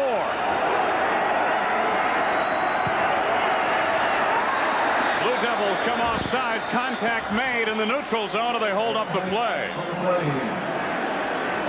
Once again, it appeared Jamie Gill, by turning the shoulders, pulled Duke off sides. Anthony Allen jumped across first, but he had plenty of company. Well, I tell you, this is about as close as you can get to not moving or to moving and have it not be called. If we get a chance to see it again. Red ball foul, offside defense. Watch Jamie Gill moving his head, and watch him move his whole body when he calls the snap count. And then he moved forward a little bit, Ben. He kind of leaned forward, and that's when the Blue Devils came offsides. It works for a first down to the 20-yard line. That's the second time tonight at least that he's pulled him offside with some kind of a maneuver that appeared to be a physical maneuver in nature. Hey, if it works, just keep doing it. From the 20 of Duke, 1st and 10, Texas Tech. Anthony Lynn running hard to a 1st and goal at the 8-yard line of Duke. Spike Dykes looks on approvingly. Wyatt Smith made the stop on Anthony Lynn. 12 yards on the gain. Boy, it doesn't matter who's back there running. Look at the size of the holes that these guys have to run through. I keep saying that, but I keep saying it because I'm amazed. I've never seen an offensive line so consistently open holes so big for their running backs. Ninth play of the drive that began on the Texas Tech 38-yard line. Sheffield crashes to the 4, maybe the 3. Jackson and Edwards along with Atkinson on the stop. Amazing as this drive is, the one thing that you can't really see right now is that there's 9:45 left on the clock. They've already run over 5 minutes off the clock, and they've done it just by doing this, by running through holes and breaking tackles and hanging on to the football. I haven't thrown a pass on this drive. Why? Why throw one? Sure. All right. Second down. Anthony Lynn denied the end zone. Wyatt Smith met him up high on his final surge. Yeoman got him down low. Come on, and this little series right here is important for both teams. Watch Duke come up and grab Anthony Lynn and keep him from getting into the end zone. Now it's 3rd and short. This is a big play for both teams because if Duke stops Texas Tech and forces them to a field goal, it's an emotional victory. Even though they score the field goal, they don't give up the touchdown. Texas Tech can almost put the final nail in the coffin with a touchdown drive right here, a touchdown run. 3rd down. Lynn. Touchdown.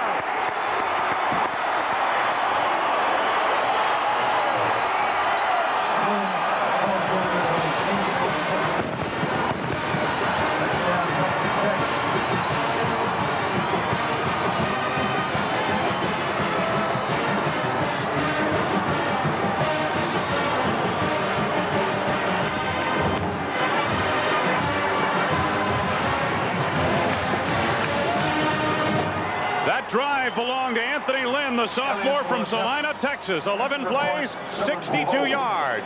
Lynn Elliott for the point after. And the Red Raiders lead 35-14. Watch the line surge. Duke gets some penetration, but unfortunately they don't penetrate to the ball. Lynn makes a good jump and scores. Big touchdown for Texas Tech. Texas Tech powers into the end zone, all on the ground. For those considering a Toyota Camry, some revealing news. There's another 5-passenger sedan. Front-wheel drive, fuel-injected engine, roomier trunk, and it's $1,200 less than the Toyota Camry. In fact, this German-engineered 1990 Volkswagen Jetta GL, including its new features, costs less than last year. So stop tearing your hair out about new car prices. It's time to think about Volkswagen again. Thank you. And so, Mayor, these swiftly flowing currents create energy, which in turn creates power, which in turn brings electric light to every house in the valley. That's very impressive, Calvin. Thank you, sir. But the contract calls for bringing Bud Light to the valley. No wonder we're over budget. Bud Light won't fill you up, never lets you down. Which in turn keeps the Bud Light cold. Everything else is just a light. Hey, who's that with Joey? That's his sister, Laura. Is she a college senior? No, she's going to be a freshman. You're kidding me. She joined the military. She went all over the world, learned all kinds of new stuff, and now they're paying her way through college with the GI Bill. GI Bill? That's enough to make you want to sign up. I did. Did what? I signed up, and so did Joey. Opportunity is waiting for you. Part-time or full-time. With the GI Bill.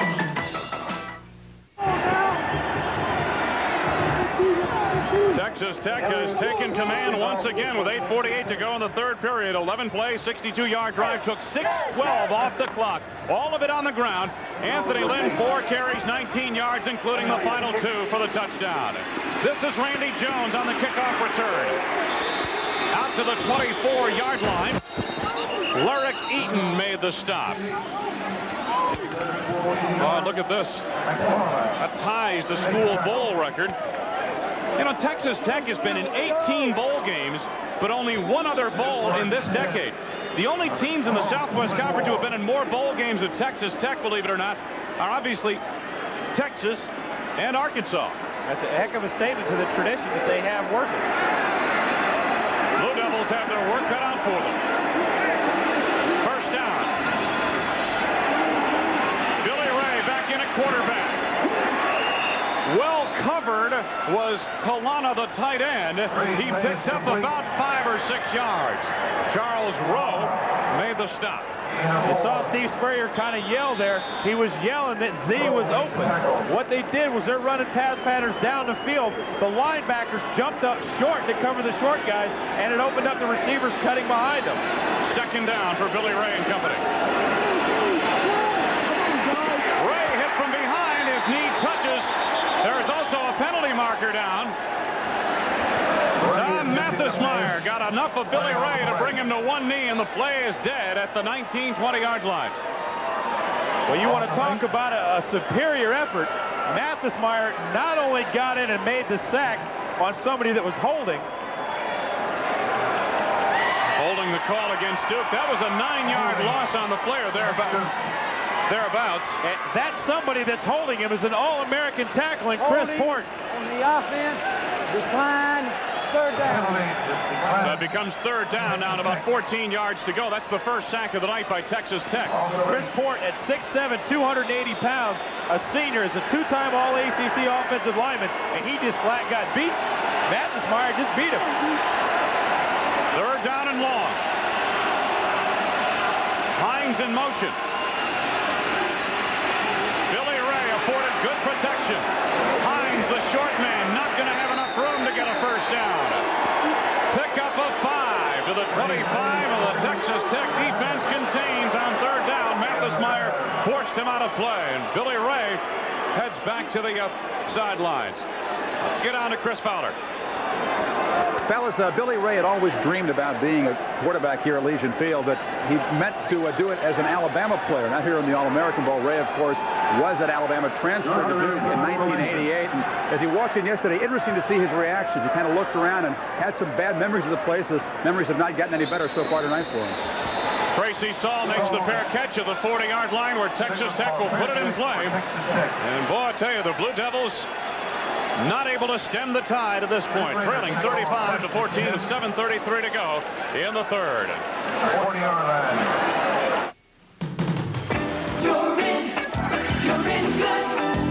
in good company. You're in respect and real opportunity. Now you can prove yourself. You're in. Nobody here will stand in your way. In the U.S. Armed Forces, everyone has a chance to learn, to grow, to lead. Opportunity is waiting for you, in the U.S. Armed Forces. While some regard driving as a necessity, Volkswagen believes driving can be more exciting.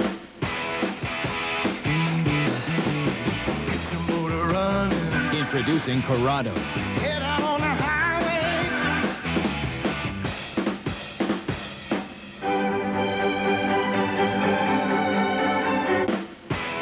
It's time to think about Volkswagen again. Born to be wild. It's 32 degrees, and Jan Trumpeter is learning all about her antifreeze. The hard way. What is happening to me? Don't push your luck. Guarantee it with Advanced Formula Prestone. The product. The proving grounds. The results. STP gas treatment is the edge.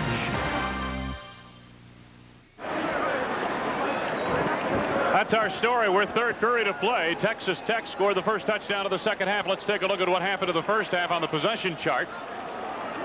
The yellow arrows represent scoring drives. The first one capped by Gray. The second one by Gilda Price from 36 yards away.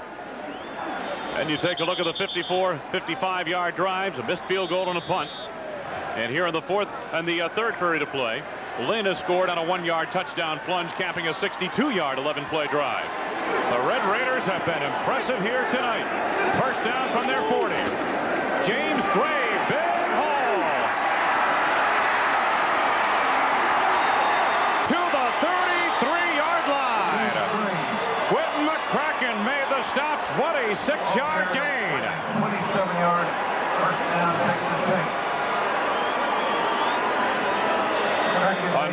record for Texas Tech. And the game is still 7 minutes left in the third quarter. I'm just amazed. Just about anybody could run through holes that size. And look at the job that Gray does once he gets into the secondary. Slipping tackles, breaking tackles. He's just a great, great player. Winston in motion. Reverse. The option to Price on a reverse. Price caught from behind by Doug Cly for a loss of yardage back to the 40. Loss of 7. And the guy that made that play defensively was the freshman Darryl Spells. You can see they're trying to get the reverse here when Duke is over pursuing.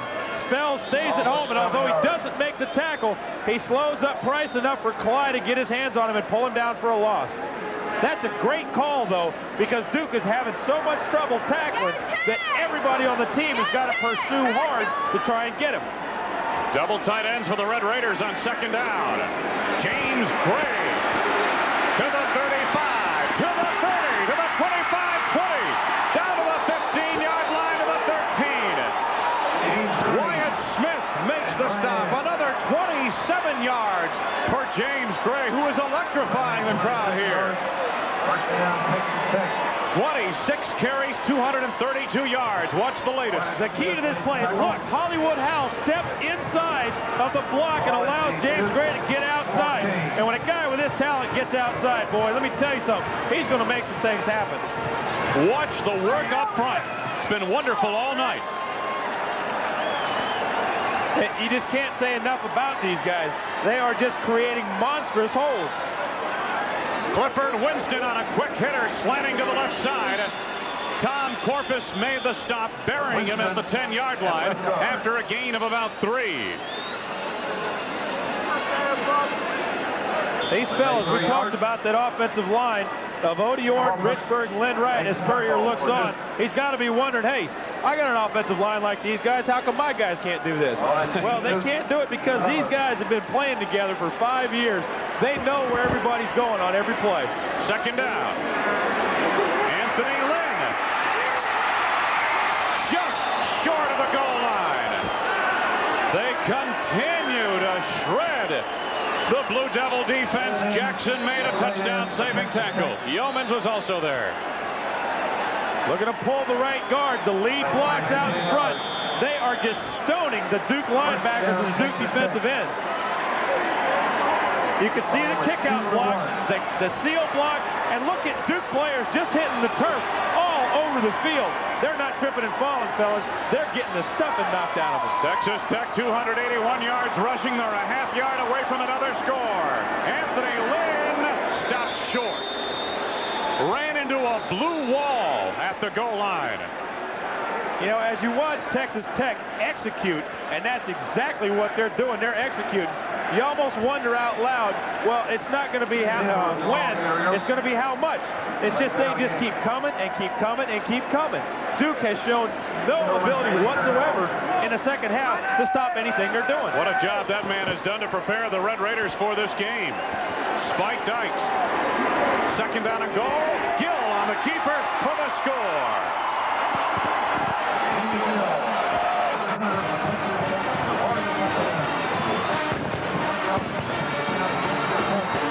Jamie Gill, the sophomore quarterback from Bell High School in Hurst, Texas. His third rushing touchdown of the season. Boy, they lost a good one here at Texas Tech and Billy Joe Taliaferro a year ago. Jamie Gill came in with almost no major college experience, and he has done a tremendous job of leading this team.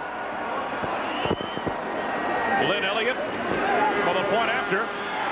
Man, he has been busy here tonight. He adds another one. I wonder if he's getting tired of kicking all those extra points. You know, when we talked yesterday to Spike Dykes about Jamie Gill, the first thing he says was, hey, this guy plays best in the big games. Well, this is a big game, and Jamie Gill is playing at his best tonight. Nothing fancy there. Gill over the top for the score with 4:20 to go in the third. Tech on top by a whopping margin. What's the matter? Don't you trust my driving? No, just a good habit. Oh, you know nothing's going to happen to me. Now, that's a foolish excuse. The famous last words of a fool. See, even the song agrees. Yeah, but that song is about famous last words. That's right, and that excuse could be your famous last words. So buckle up.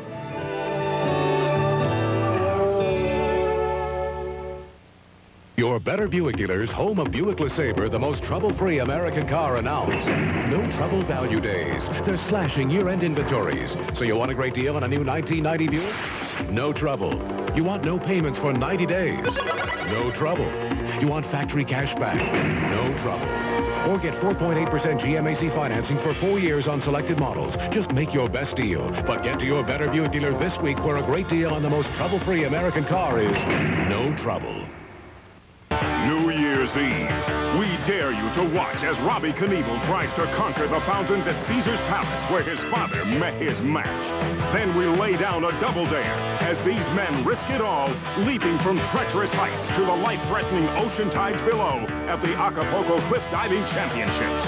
And we triple dare you to get in the way of these unstoppable women of sports. Accept the dare. New Year's Eve on ESPN.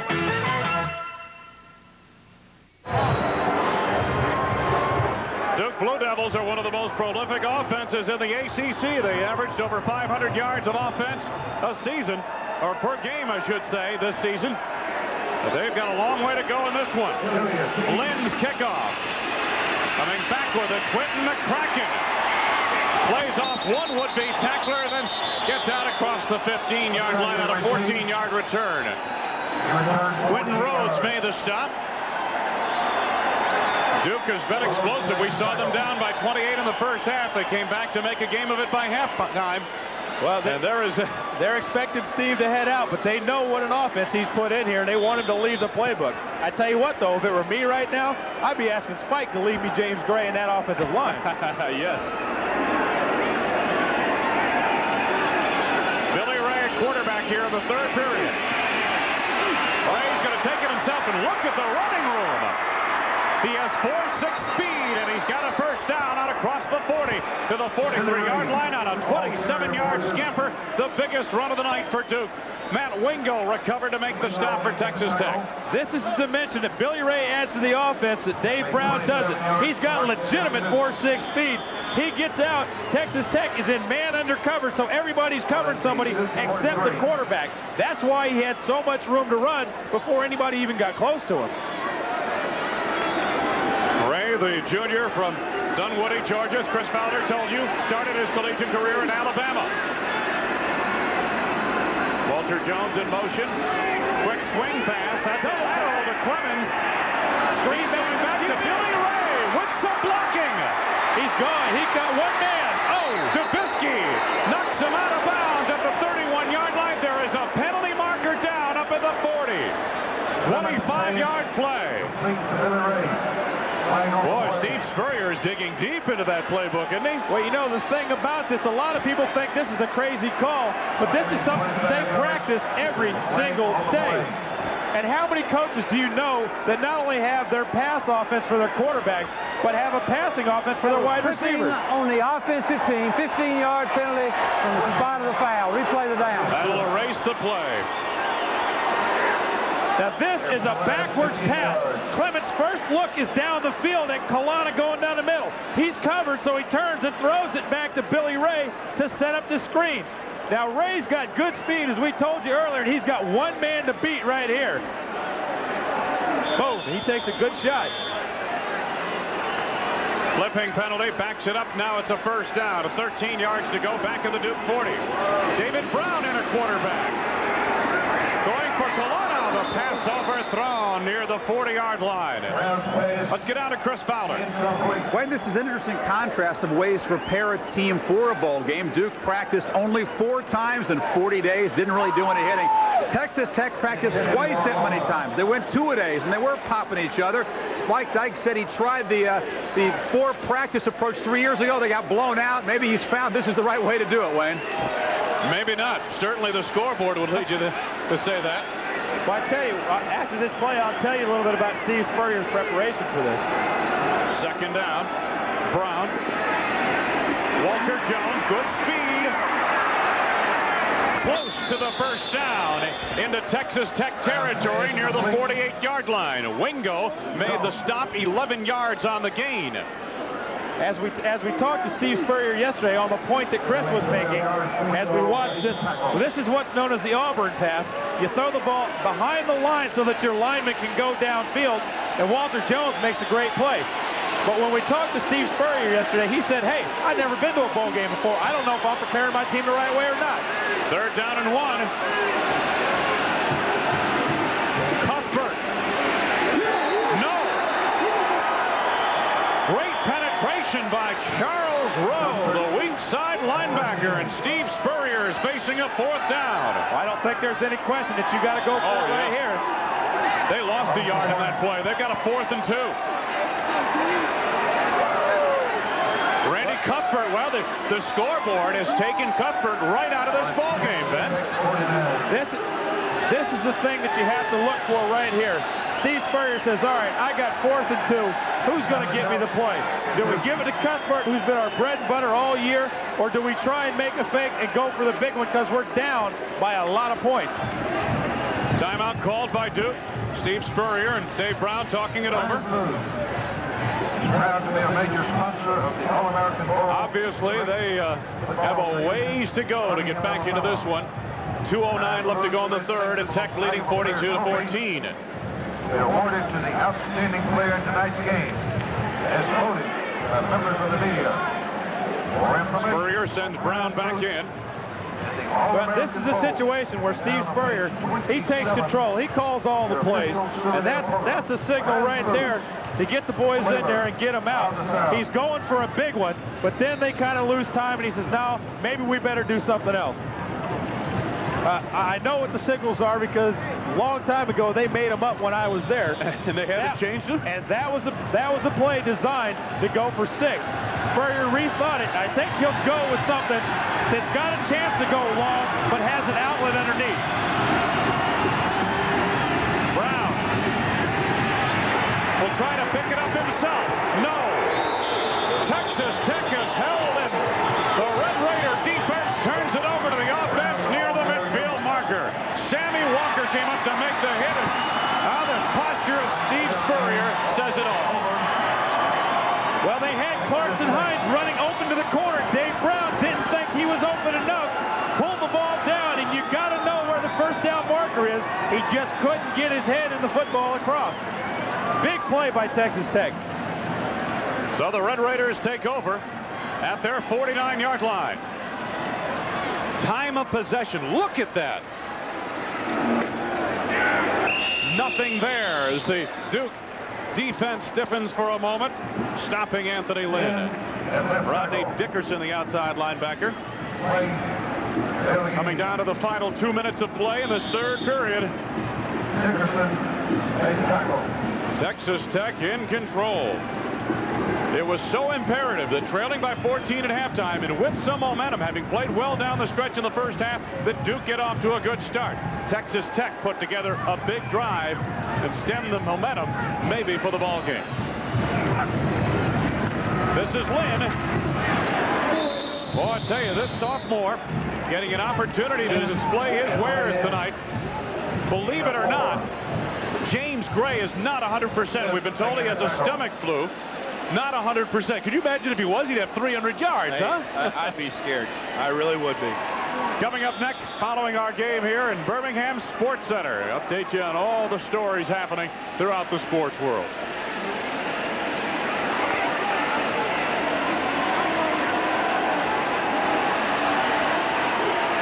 Third down, about 6.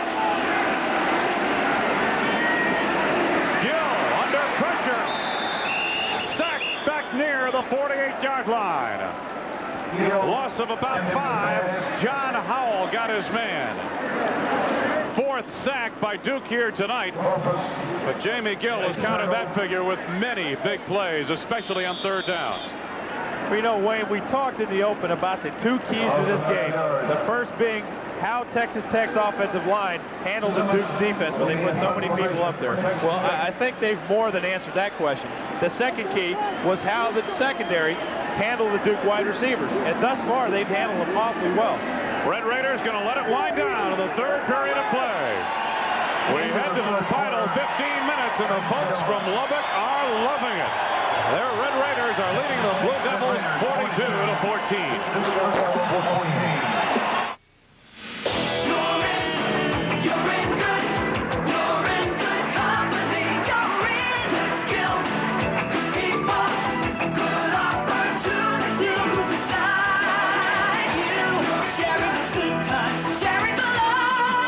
When you join the U.S. Armed Forces, you're in with top quality people and top quality experiences. Opportunity is waiting for you. In the U.S. Armed Forces, you're in. For those considering a Toyota Camry, some revealing news. There's another 5-passenger sedan with front-wheel drive, fuel-injected engine, roomier trunk, and it's $1,200 less than the Toyota Camry. In fact, this German-engineered 1990 Volkswagen Jetta GL, including its new features, costs less than last year. So stop tearing your hair out about new car prices. It's time to think about Volkswagen again.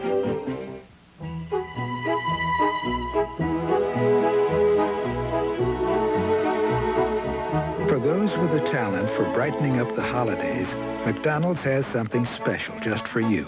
For a short time, we're serving holiday chicken McNuggets with a festive orange sauce. There are also thick, rich eggnog milkshakes and cool peppermint sundaes. They're just our way of lighting up the season. Your holiday place, McDonald's. There's something happening here. Tom Cruise. But what it is ain't exactly clear. An Oliver Stone picture. I think it's time we stop, children. What's that sound? Everybody look what's cool. People say if you don't love America, then get the hell out. Well, I love America. Stop, children. What's that sound? Everybody look Boone on the 4th of July. Rated R. Now playing in select areas. Starts Friday, January 5th at theaters everywhere. Hello, Tim Conway here to Counter Lodge. Say, are you a real general or just the head of a small country? General Germain's the name, and I really love it here to Counter Lodge. Well, it sure is good value. It ain't so much a value. It's the service.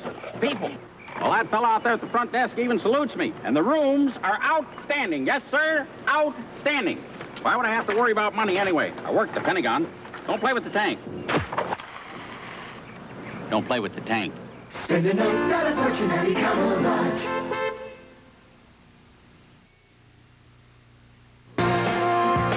ESPN's presentation of the 1989 All-America Bowl, Duke versus Texas Tech. He's brought to you by The Hartford, the insurance people of ITT. When you need us most, we're at our best. By Pizza Hut, home of pan pizza that's winning the hearts of America. And by Anheuser-Busch, we brew our fine quality beers to be enjoyed responsibly. Remember, know when to say when. Texas Tech in punt formation as we start the 4th period of play. Jamie Simmons. Roger Boone back in single safety for Duke. They're coming after it. Simmons gets away a high kick. Boone made a fair catch signal and hauls it in near the 10-yard line. 38-yard punt. Let's get out of Chris Berman. Not Chris Berman, Wayne. I'm sorry. Both teams have quarterbacks in the NFL off last year. Billy Joe Tolliver with the Chargers from Tech. And joining me, Anthony Dilwig, who's played with the Green Bay Packers.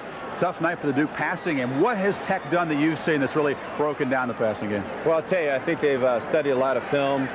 They've keyed our guys on releases, and they've done a tremendous job of looking at what our receivers are going to do. You were back in a Duke uniform. What would you do to turn things around in the last 15 minutes? I think you got to pick away at them still, do a little play action, and hit some guys in the flat, and just hope that a big play arouses from it. Okay, thanks, Anthony. Good luck with the Packers. All right, thank you very much, Chris Fowler. He doesn't look at all like Chris Berman. I think we'll see Berman on SportsCenter later tonight. No, that's not him. No. You know, as Chris had a chance to speak to a former Duke quarterback, our thoughts and our condolences go out to the family of Steve Slade. Steve just came out of 10 hours of major brain surgery the other day, and we will obviously wish him all the best.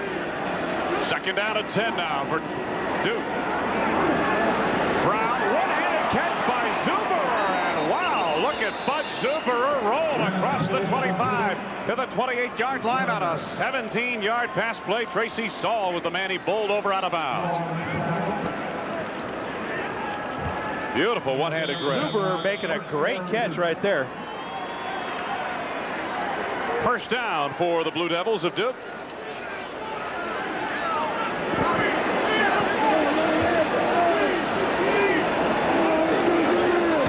Brown going the sideline route again. Pass intended for Roger Boone, who was angled out of bounds by Sammy Walker on his route in front of the Duke bench. You can see it right there. Get well, Snake. Go Duke. Snake is the nickname of Steve Sladen. Like I said a little bit earlier, Steve had a brain aneurysm, and he was in 10 hours of major surgery just 2 days ago. We found out yesterday that he's out of critical condition, and we wish him all the best. Hopefully a full recovery. I guess there's a good chance of that. Second down and 10. Brown coming back for it and making the catch on the play. As Jones, Dubisky came up to make the stop. Duke close to a first down. Take a look at the storyline for tonight's game. You're going to see it's dominated by Gray of Tech. 232 yards, 3 touchdowns. The turnovers in the first half by Duke, 2 of them led to scores. Time of possession, a big story. Boy, that Texas Tech ground game has taken its toll. And there's the total yardage. Gray has outgained the Blue Devils, and the measurement of first down now for Duke. Walter Jones, like we said earlier, is the younger brother of Cedric Jones with the New England Patriots. Both of these fellas have an awful lot of talent. Walter's just a sophomore, and they expect real big things from him. First down for the Blue Devils. Out near the 38. Brown going for it all. Hines out there. Sensational grab to the 16-yard line. Tracy Saul, the freshman, trying to keep up with the All-America Clarkston Hines, who goes 46 yards. He shouldn't feel bad about getting beat by Clarkson Hines, because Clarkson Hines has beaten just about everybody he's gone against. Look at the concentration. That's why Clarkson Hines has had 3 consecutive 1,000-yard seasons and has been an All-American wide receiver for the last 2 years. Hines 6 catches now, 112 yards. First down for the Blue Devils. Brown. Keith Ewell had it for a moment, and it was broken up on the play by Charles Rowe. There's a fleet little wide receiver out there with Charles Rowe, the weak side linebacker. Charles Rowe makes a great play right here. Keith Ewell gets both hands on the ball, and watch him get his hand up and knock it out. Boy, that's great concentration, and that's a great defensive play. And you want to talk about how disappointing it is to see a touchdown pass get dropped? Oh! I got it, no. That's like lipping a 3-foot putt. Boy, it hurts. Yeah. Second and 10.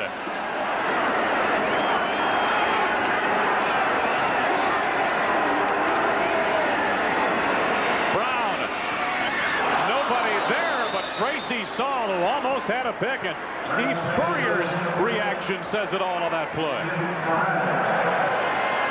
I think, again, there was a little breakdown in the communication there. He obviously audible, but there was nobody anywhere near where he was throwing it, even though he threw it over top of Clarkson Hines' head. Marcus Washington limped off, hurt on the play, the defensive end for Texas Tech.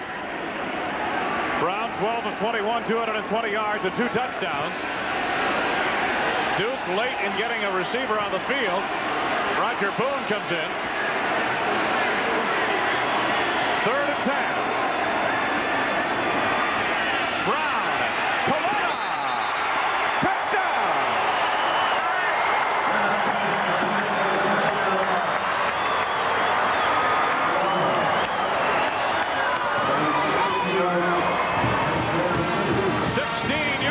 To Dave Kalana, his second touchdown reception of the night. Kalana has been a steady performer for Duke for the last 4 years. This year he's had 35 catches, and in the past seasons he's been a solid player. He's a tremendous athlete. The extra point by Gardner is good. This is a guy, Dave Kalana, that out of nowhere just walked out and tried out as a decathlete for the Duke track team and scored points in the national meet. This guy is just an exceptional player. You got to realize this guy is 235 pounds moving down the field like he is. And the pass couldn't have been put on any better spot. Dave Brown lets it go and watch the reaction. This time we've got it.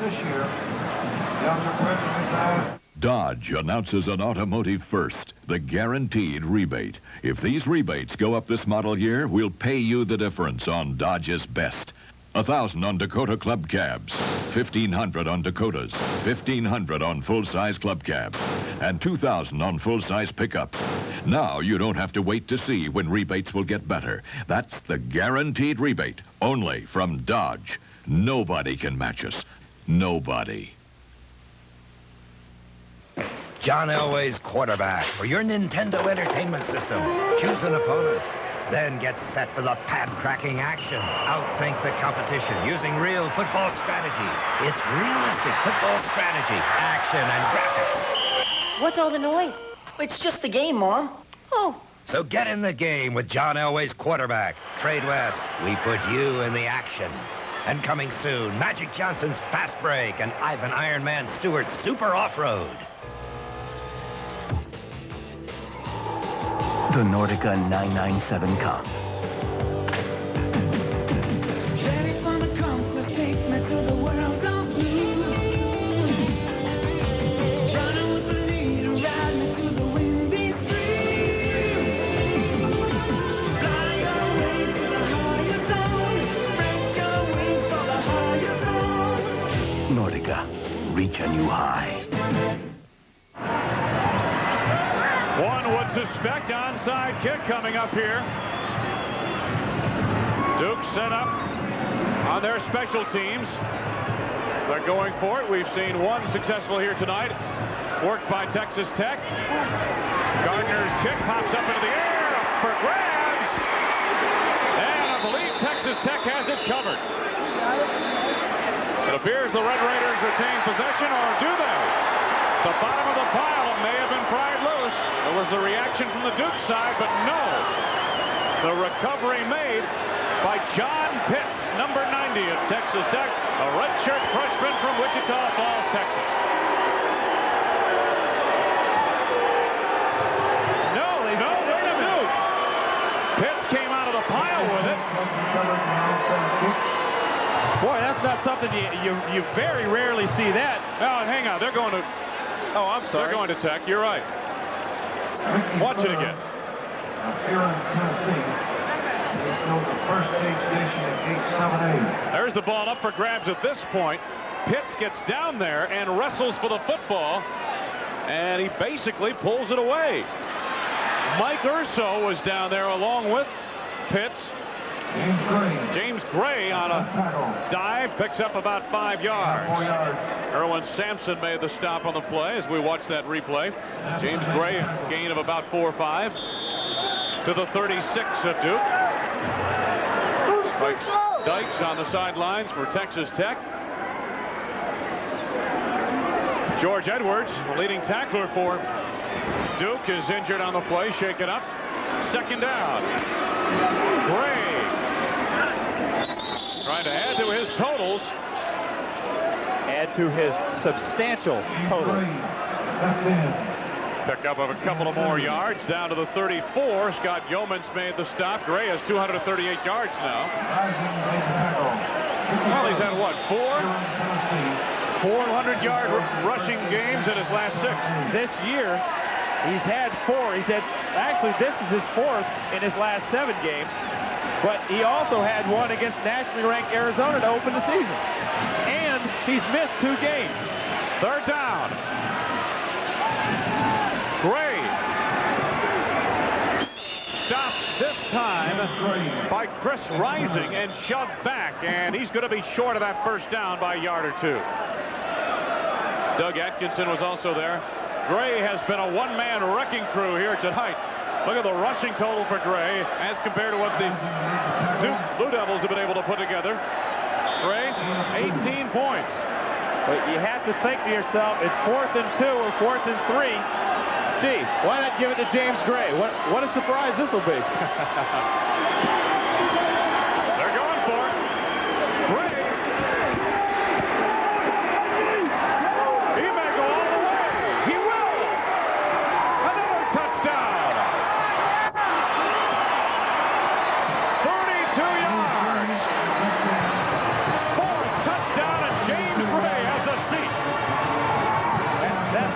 well-deserved breather right there.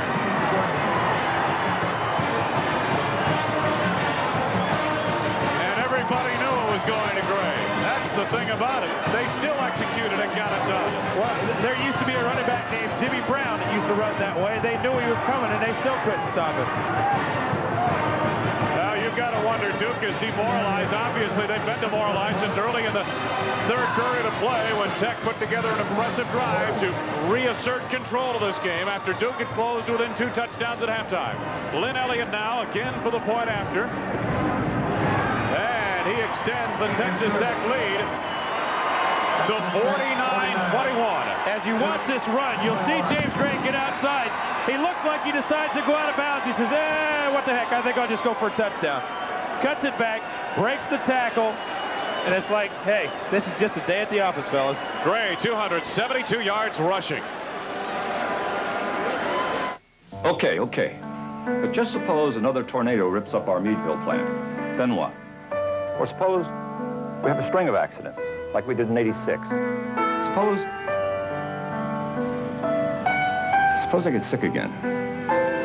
Would another insurance company come through like the people from the Hartford? I doubt it. And after 14 years, this fella is not about to find out. When you need us most, we're at our best. The Hartford. So this is the future? Our town in the year 2015. They haven't eaten in 25 years. Pizza. What about that place that delivers? Yeah. What happened to them?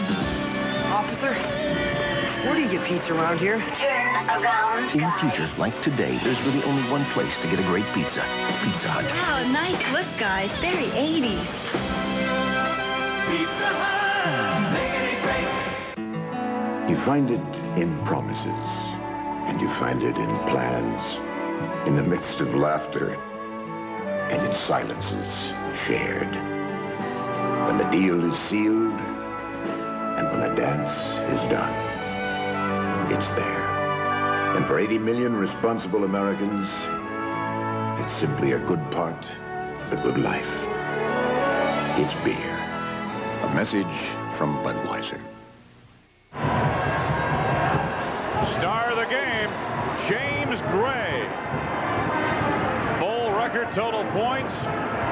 Rushing yards, a new bowl record here. And I'll tell you, that guy's been busy. Lynn Elliott kicking off once again. McCracken on the near side. Randy Jones on the far side for the Blue Devils. Tech really put the game away with 2 scores. 62-yard, 11-play drive. 7-play, 60-yard drive in the third period.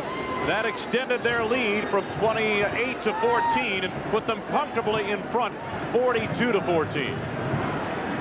Duke able to come back for a touchdown early in the fourth period of play. Then Gray's 32-yard run moments ago continues to keep the momentum in favor of the West Texans. Randy Jones will try this one from the 8. Out across the 20 where he is stuck back on the play. Sammy Walker made the stop. Let's get out of Chris Fowler. Okay, fellas, those injuries always hurt more when you lose, and the bumps and bruises starting to pile up for Duke. George Edwards behind here, the linebacker you can see is really in agony. He has a pinched nerve, and he will not return. Also, John McDonald, the defensive end, has a sprained right knee. He's also out for the game, fellas.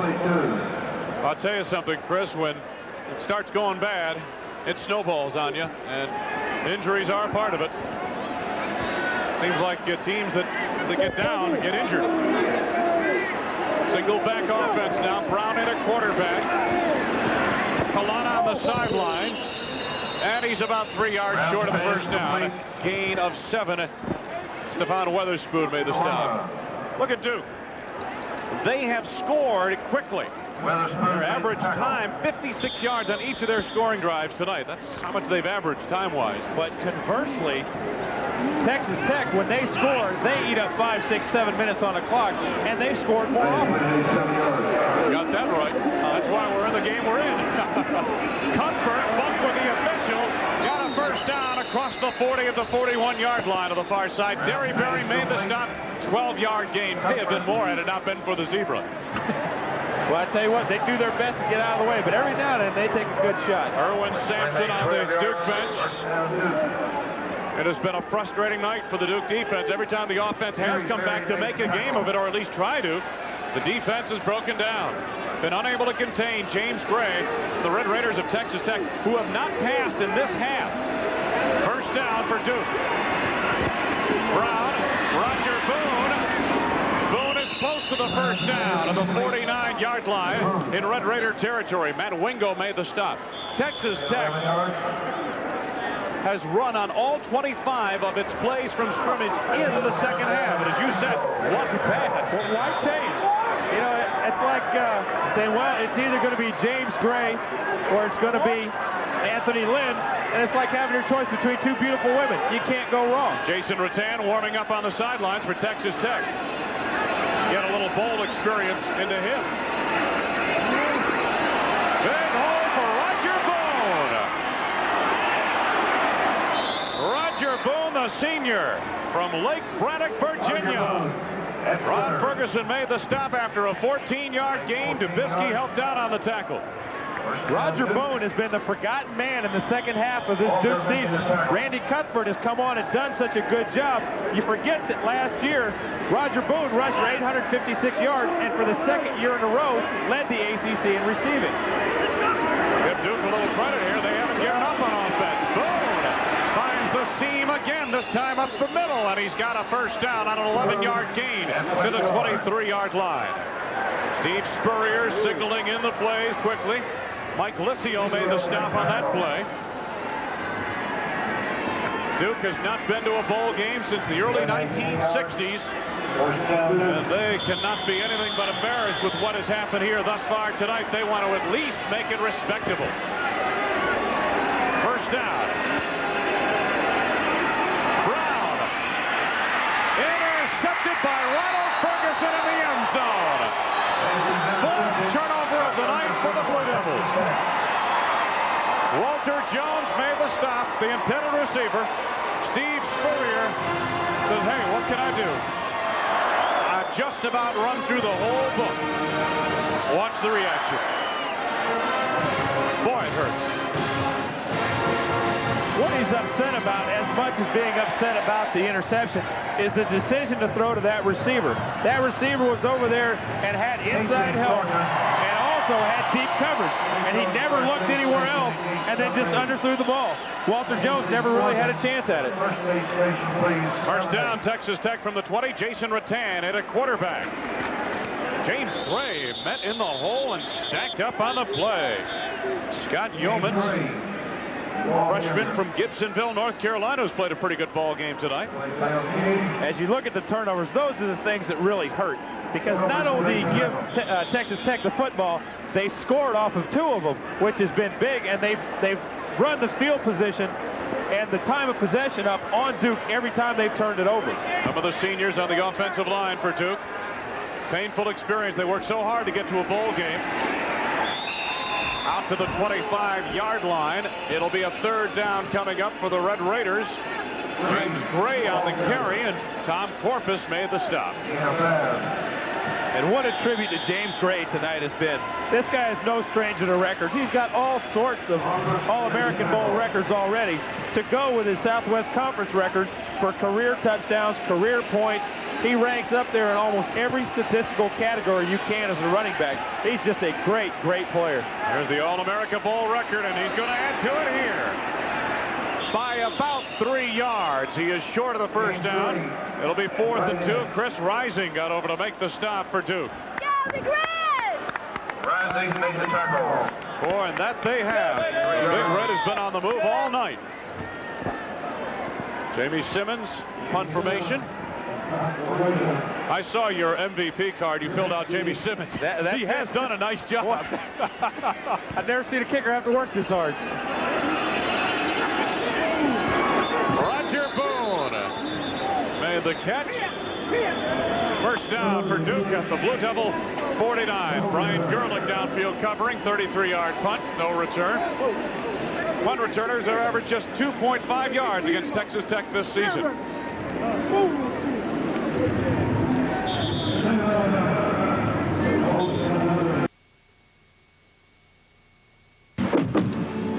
What's the matter? Don't you trust my driving? No, just a good habit. Oh, you know nothing's gonna happen to me. Now that's a foolish excuse. The famous last words of a fool. See, even the song agrees.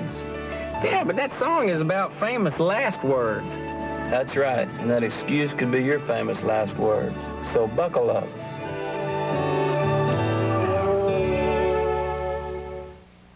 It's the sale you've been waiting for. That's Lee Jarman Ford's year-end tech sale. We're liquidating $6 million of new vehicle inventory, so now is the time to buy. Escorts while they last, $73.88. Tempos now just $85.88. New Taurus is only $12,488. Ranger pickup sale price from $87.88. Or top full-size F-150s from only $99.88. Get cash back up to $1,250 or financing from 4.8%. Come to Lee Jarman Ford for your best price and greatest selection. Dallas All-American dealer. Intimidating Eldon Campbell leads Clemson against NC State. Then Derek Coleman and Syracuse face Pitt. It's the premiere of ACC Big East Wednesday at 7 Eastern, live on ESPN. Coming up on SportsCenter following the game, plenty of college basketball as perhaps the finest freshman in the country displays his talents. Colorado and Notre Dame play Meet the Press. And a fight-filled contest in the NHL between Minnesota and Chicago. SportsCenter coming up. Whooping it up. Now, those who made the trek over from West Texas to Birmingham. And why not? 49-21. Texas Tech leading Duke. Yards rushing Tech 329. Duke 82. Obviously, the Blue Devils have had to go to the air with great regularity. They're a passing team anyway, but they've been down from the very outset of this ball game.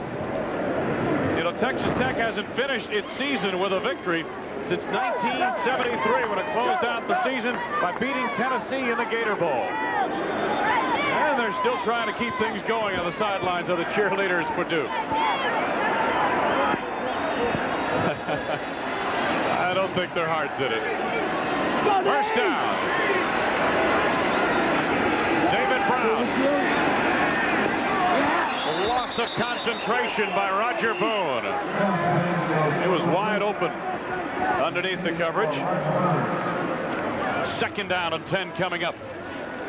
Roger doesn't drop many of those. He's normally a really sure-handed receiver and done a good job for Duke. A lot of people that have seen football here at Legion Field will recognize the name Boone. His brother Greg, also a Duke graduate, was a standout running back with the Tampa Bay Bandits. Played many a football game here. Second and 10 here for Dave Brown and company. Brown under pressure, nowhere to go. Liscio led the charge from the defensive line. Greg Burton was also there.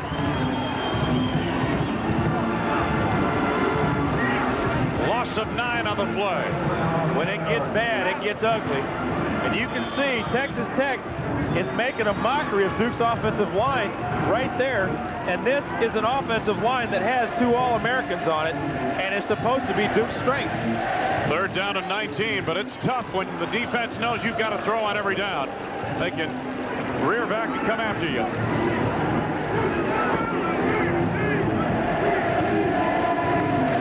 Third and 19. Trying to go to the underneath receiver. Boy, not a whole lot there. Dubisky made the stop on the play. Mark Mays, the receiver for the Blue Devils. They pretty much empty the bench on both sides with 6:50 left to go in this game. Steve Spurrier's emptied out the playbook. He's tried everything here tonight. Hasn't been enough. Fourth down, a punting situation. 3 back deep to receive Randy Gardner's kick. It's off a beauty. Tracy Saul on a return of a little bit more than 10 yards out across the 35. Mark Allen made the stop on the play. 12-yard return off a 43-yard punt. Blue Devils of Duke trailing the Red Raiders of Texas Tech. Dodge announces an automotive first. The guaranteed rebate. If these rebates go up this model year, we'll pay you the difference on Dodge's best. $1,000 on Caravans, $1,500 on Dakotas, up to $1,500 on Daytonas, and $2,000 on full-size pickups. Now you don't have to wait to see when rebates will get better. That's the guaranteed rebate, only from Dodge. Nobody can match us. Nobody. It's ever so tough being ranked #1 and not being rank. Playing the game without getting gamey. What assists me is Right Guard Sports Stick from Gillette with its maximum protection and aromatically airy scents. It's the essence of good gamesmanship. After all, when one is capable of home runs, why play foul? Right Guard Sports Stick, deodorant, and antiperspirant. Anything less would be uncivilized. Today, more people than ever are getting a kick out of this hot shot. Interstate batteries hit the road fast with all the cranking power and reserve energy you need for even the worst curves in the weather. And Interstate has twice as many dealers than any other battery company in America, so you're never left stranded. For an Interstate battery dealer near you, All you got to do is call 1-800-CRANK-IT. Get the power that goes on and on and on, yeah. Wayne Larrabee, Ben Bennett, Chris Fowler. Well, I think they've done more than hang the Blue Devils in effigy. They whipped them on the field, which is where it counts. Out to the 45-yard line for Dudley McAfee. What, all these runners are beginning to look the same for Texas Tech. Take a look at the All-American Bowl record story forged here tonight by James Gray. Impressive, to say the least. Incredible. And what's amazing, and he had a stomach flu? What's amazing is that he was sick, and the pro scouts are not sure if this guy's going to be a big-time ball player. I mean, Shane Sears stacked up here. You're right. There are a lot of pro scouts that are wondering if he can play the pros. I guarantee you that man will tell him he can. Right. So will we. He can play on my team any day. Yep. Spike Dykes. What a job he's done with this program. 19-14-1 since taking over the Red Raiders just after the '86 season. He coached the Red Raiders in the Independence Bowl in 1986, where they were defeated by Mississippi 20-17. And they have fought all the way back to this juncture. Final year of the 1980s. Texas Tech, not much there as Chris Rising rises to the occasion, so to speak, and puts a hurt on Dudley McAfee. It's a 4th down coming up. Football short of the first down by 2 yards. Jamie Simmons on a punt formation. Jason Rattan, the young quarterback, sophomore.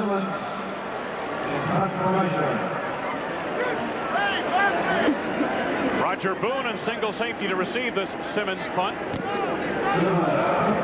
Beautiful kick, and Boone with a fair catch signal, given room to make the catch. And it'll be 1st and 10 for Duke from the 15-yard line, a 41-yard punt. I've never seen so many punts, just fair catching on those punts at this stage of a ball game in this situation, but Simmons does get a tremendous amount of leverage onto it. You know the coverage is going to be there anyways if you don't make a fair catch. He does a super job. As do all the Texas Tech special teams. Special teams been a strength for Texas Tech all season. We told you about the yardage, the return yardage differential. Texas Tech to its opponents, almost, what, 6-1, 600 plus to 111 yards coming into tonight's game. The outside, oh, what a play made on the flank by Ben Kirkpatrick as he cut down Randy Jones. Loss of yardage back inside the 15 to the 12-yard line.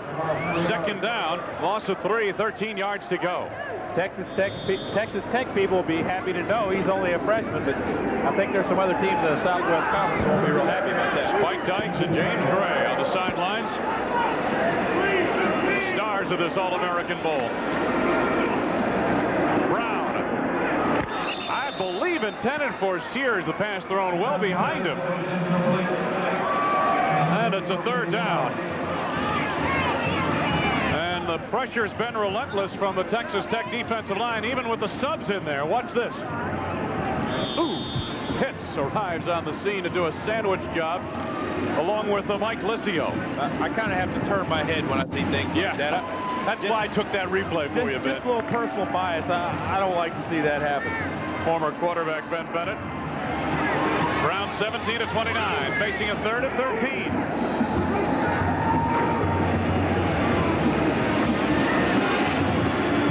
13. Leaping attempt made on the far side, and the intended receiver on the play marked Mays, and it is a 4th down for Duke. Well, it's been a frustrating night for Steve Spurrier. Of course, we wonder, is this his final night as Blue Devil head coach? So much talk about Spurrier to Florida, or Spurrier possibly to the pros. He's one of the brightest coaching minds in the game today. Snap muffed as it was rolled to the punter, Randy Gardner. Short kick and a fair catch made by Tracy Saul of the 40-yard line. When it rains, it pours, to coin a well-used phrase, but somehow it just fits the story for the Blue Devils here tonight. 28-yard punt. 3 minutes, 37 seconds left to be played of this one. It's been all Texas Tech, and all season, Texas Tech has strived for some kind of recognition. Bowl scouts stayed away from this football team like a plague. Got 1 or 2 scouts in, and finally they've won enough games to draw the attention from the Birmingham people, the All-American Bowl. And here they are tonight. Got a mix-up on this play here. And timeout called by Duke. They have come here to Birmingham and have grabbed some attention, I might add. I'm going to tell you who's grabbed the most attention. That's James Gray. And that offensive line, boy, I tell you what, Texas Tech is going to be in trouble next year because they're losing 7 of the first 9 guys on this offensive line. And I wouldn't be, if you could do it, boy, it'd be interesting to transplant this line to an NFL team, just intact, in whole, and see what kind of job they can do against the big boys. Because I'm going to tell you what, they have done a job on most of the teams they've faced this year. James Gray will be the first to tell you. He's the MVP of this bowl game. He'll be the first to tell you the guys up front deserve that honor as well. And he's officially been named the All-American Bowl MVP. No surprise there, huh? What? Even though you wanted the punter. I went way out on a limb. You heard that way back in the second quarter. Sports Center coming up following the game here tonight from Birmingham. Final 3 minutes, 37 seconds to go. Texas Tech has run on all of its plays here in the second half. Jason Rattan to the outside. And he picked up a couple of yards, maybe 3, down to the 37-yard line. Darrell Spills got over to make the stop. Texas Tech 514 yards of offense. Duke 420. They've combined for 934. I told you they'd run up the yardage here tonight. We didn't expect the disparity on the scoreboard that we see, though. Well, the keys that we talked about at the top of the game proved to be so true, it's kind of scary. Jason Rattan on second down. Wide open for Dudley McAfee, close to a first down to the 30-yard line. Boy, I tell you, that look tells it all on Randy Jones. Something that shouldn't be lost here for either team. Texas Tech has obviously run away with this ball game, but this shouldn't put a damper on the season that Duke University has had. They've done some things this year that Duke teams haven't done since 1961. They've got to be proud of themselves. And on the other side of the ball, Texas Tech has really got to be proud of what they've done. Yes. This underscores the Texas Tech season. Quick hitter by the fullback. Not a whole lot of yardage there. Texas Tech trying to run down the clock, and James Gray obliging some of the fans who made the trip over from Lubbock. My dad used to tell me there's an old expression. Winners laugh and tell jokes, and losers say deal the cards. Yep, you can see which side's laughing and telling the jokes right now. James Gray, the MVP of the All-American Bowl, with a record-setting performance here tonight, who had as many records accomplished over his career at Texas Tech. Second down. McAfee got back to the line of scrimmage and maybe a yard. Anthony Allen on the stop, along with Greg McConnell. Well, you know, Texas Tech, it's been a season for them, a season of first. They won in Austin, Texas for the first time in 22 years, and they win a bowl game for the first time in better than a decade here this season, winning the All-American Bowl tonight. Their last bowl victory came back in 1973 in the Gator Bowl. Gray's 280 yards, the most ever on the ground by a running back at Legion Field. Dudley McAfee getting a workout here in the final minutes of play. You know, Wayne, while we've got a little time here at the end, as we sit here the whole game, we talk about strategy, football, and coaches going here and doing this. The one thing that's great to remember about these kids is that they're all student athletes. You've got guys like Doug Clyde from Duke, who was an academic All-American. Matthias Meyer from Texas Tech, academic All-American second team 2 years in a row. And there's plenty of other fellows on both these squads that are the ultimate student athlete. Fourth down. Tech going for it. First pass of the second half by the Red Raiders. And it's incomplete. Intended on the play for Chris Naughton. Jason Rattan undershot him a bit. Pretty good coverage provided by Fondo Williams. Final seconds in this All-American Bowl from Birmingham. And the Blue Devils will get it one last time.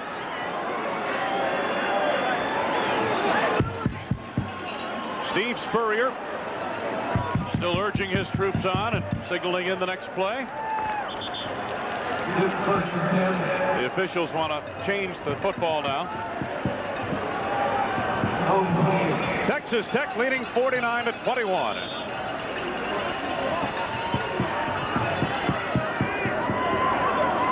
Dave Brown, a quarterback. You wonder why he didn't start the third period of play after the way he played in the second quarter. Nothing there on the quick draw play. Like I said, they've emptied out the playbook. Not much left. Mike Verona, the ball carrier. Steve Spurrier. A frustrating night as the final seconds tick down. The Texas Tech Red Raiders. Most impressive to say the least. Spike Dykes heads over to congratulate Steve Spurrier. And we'll return with our post-game activities coming up. Texas Tech wins the All-American Bowl 49-21. Dodge announces an automotive first, the guaranteed rebate. If these rebates go up this model year, we'll pay you the difference on Dodge's best. $1,000 on Dakota Club Cabs, $1,500 on Dakotas, $1,500 on full-size Club Cabs, and $2,000 on full-size pickups. Now you don't have to wait to see when rebates will get better. That's the guaranteed rebate, only from Dodge. Nobody can match us. Nobody. Thank you. And so, Mayor, these swiftly flowing currents create energy, which in turn creates power, which in turn brings electric light to every house in the valley. That's very impressive, Calvin. Thank you, sir. But the contract calls for bringing Bud Light to the valley. No wonder we're over budget. Bud Light won't fill you up, never lets you down. Which in turn keeps the Bud Light cold. Everything else is just a light. Morning, folks. This is Captain Neely. Appears we've got the friendly skies all to ourselves. While most people are just getting up, one airline is off to over 200 business centers across the U.S. United. Thanks for flying the friendly skies. A big win for the Red Raiders of Texas Tech as they defeat the Duke Blue Devils 49-21. Let's get on to Chris. Okay, thanks, Wayne. I'm with James Gray. If this guy's not the MVP, something is wrong. Tell me how you feel ending your football career here at Texas Tech on a game like this. I think it's a great feeling. Like I said, I've said all year, I owe it to the rest of the guys. You know, you can't do it by yourself. They opened up some great holes, and we had a great game plan. Talk about running behind that line. You guys have kind of matured together as a group, and they were really blowing Duke out. Yeah, Duke was kind of small, and we got a very aggressive offensive line, probably one of the best in the country, no doubt. And we just overpowered them. You thought much about your future now, second, third round draft pick according to the NFL scouts? Well, no, that draft is it's a strange thing, and what I'm trying to do right now is get my academics straight and perhaps get my degree before the summer, and then I'll think about the draft. Okay, thanks a lot. Back up to you, Wayne. All right, thank you, Chris. Gray, 280 yards, 4 touchdowns, records here in the All-American Bowl. Let's go to the Sports Center.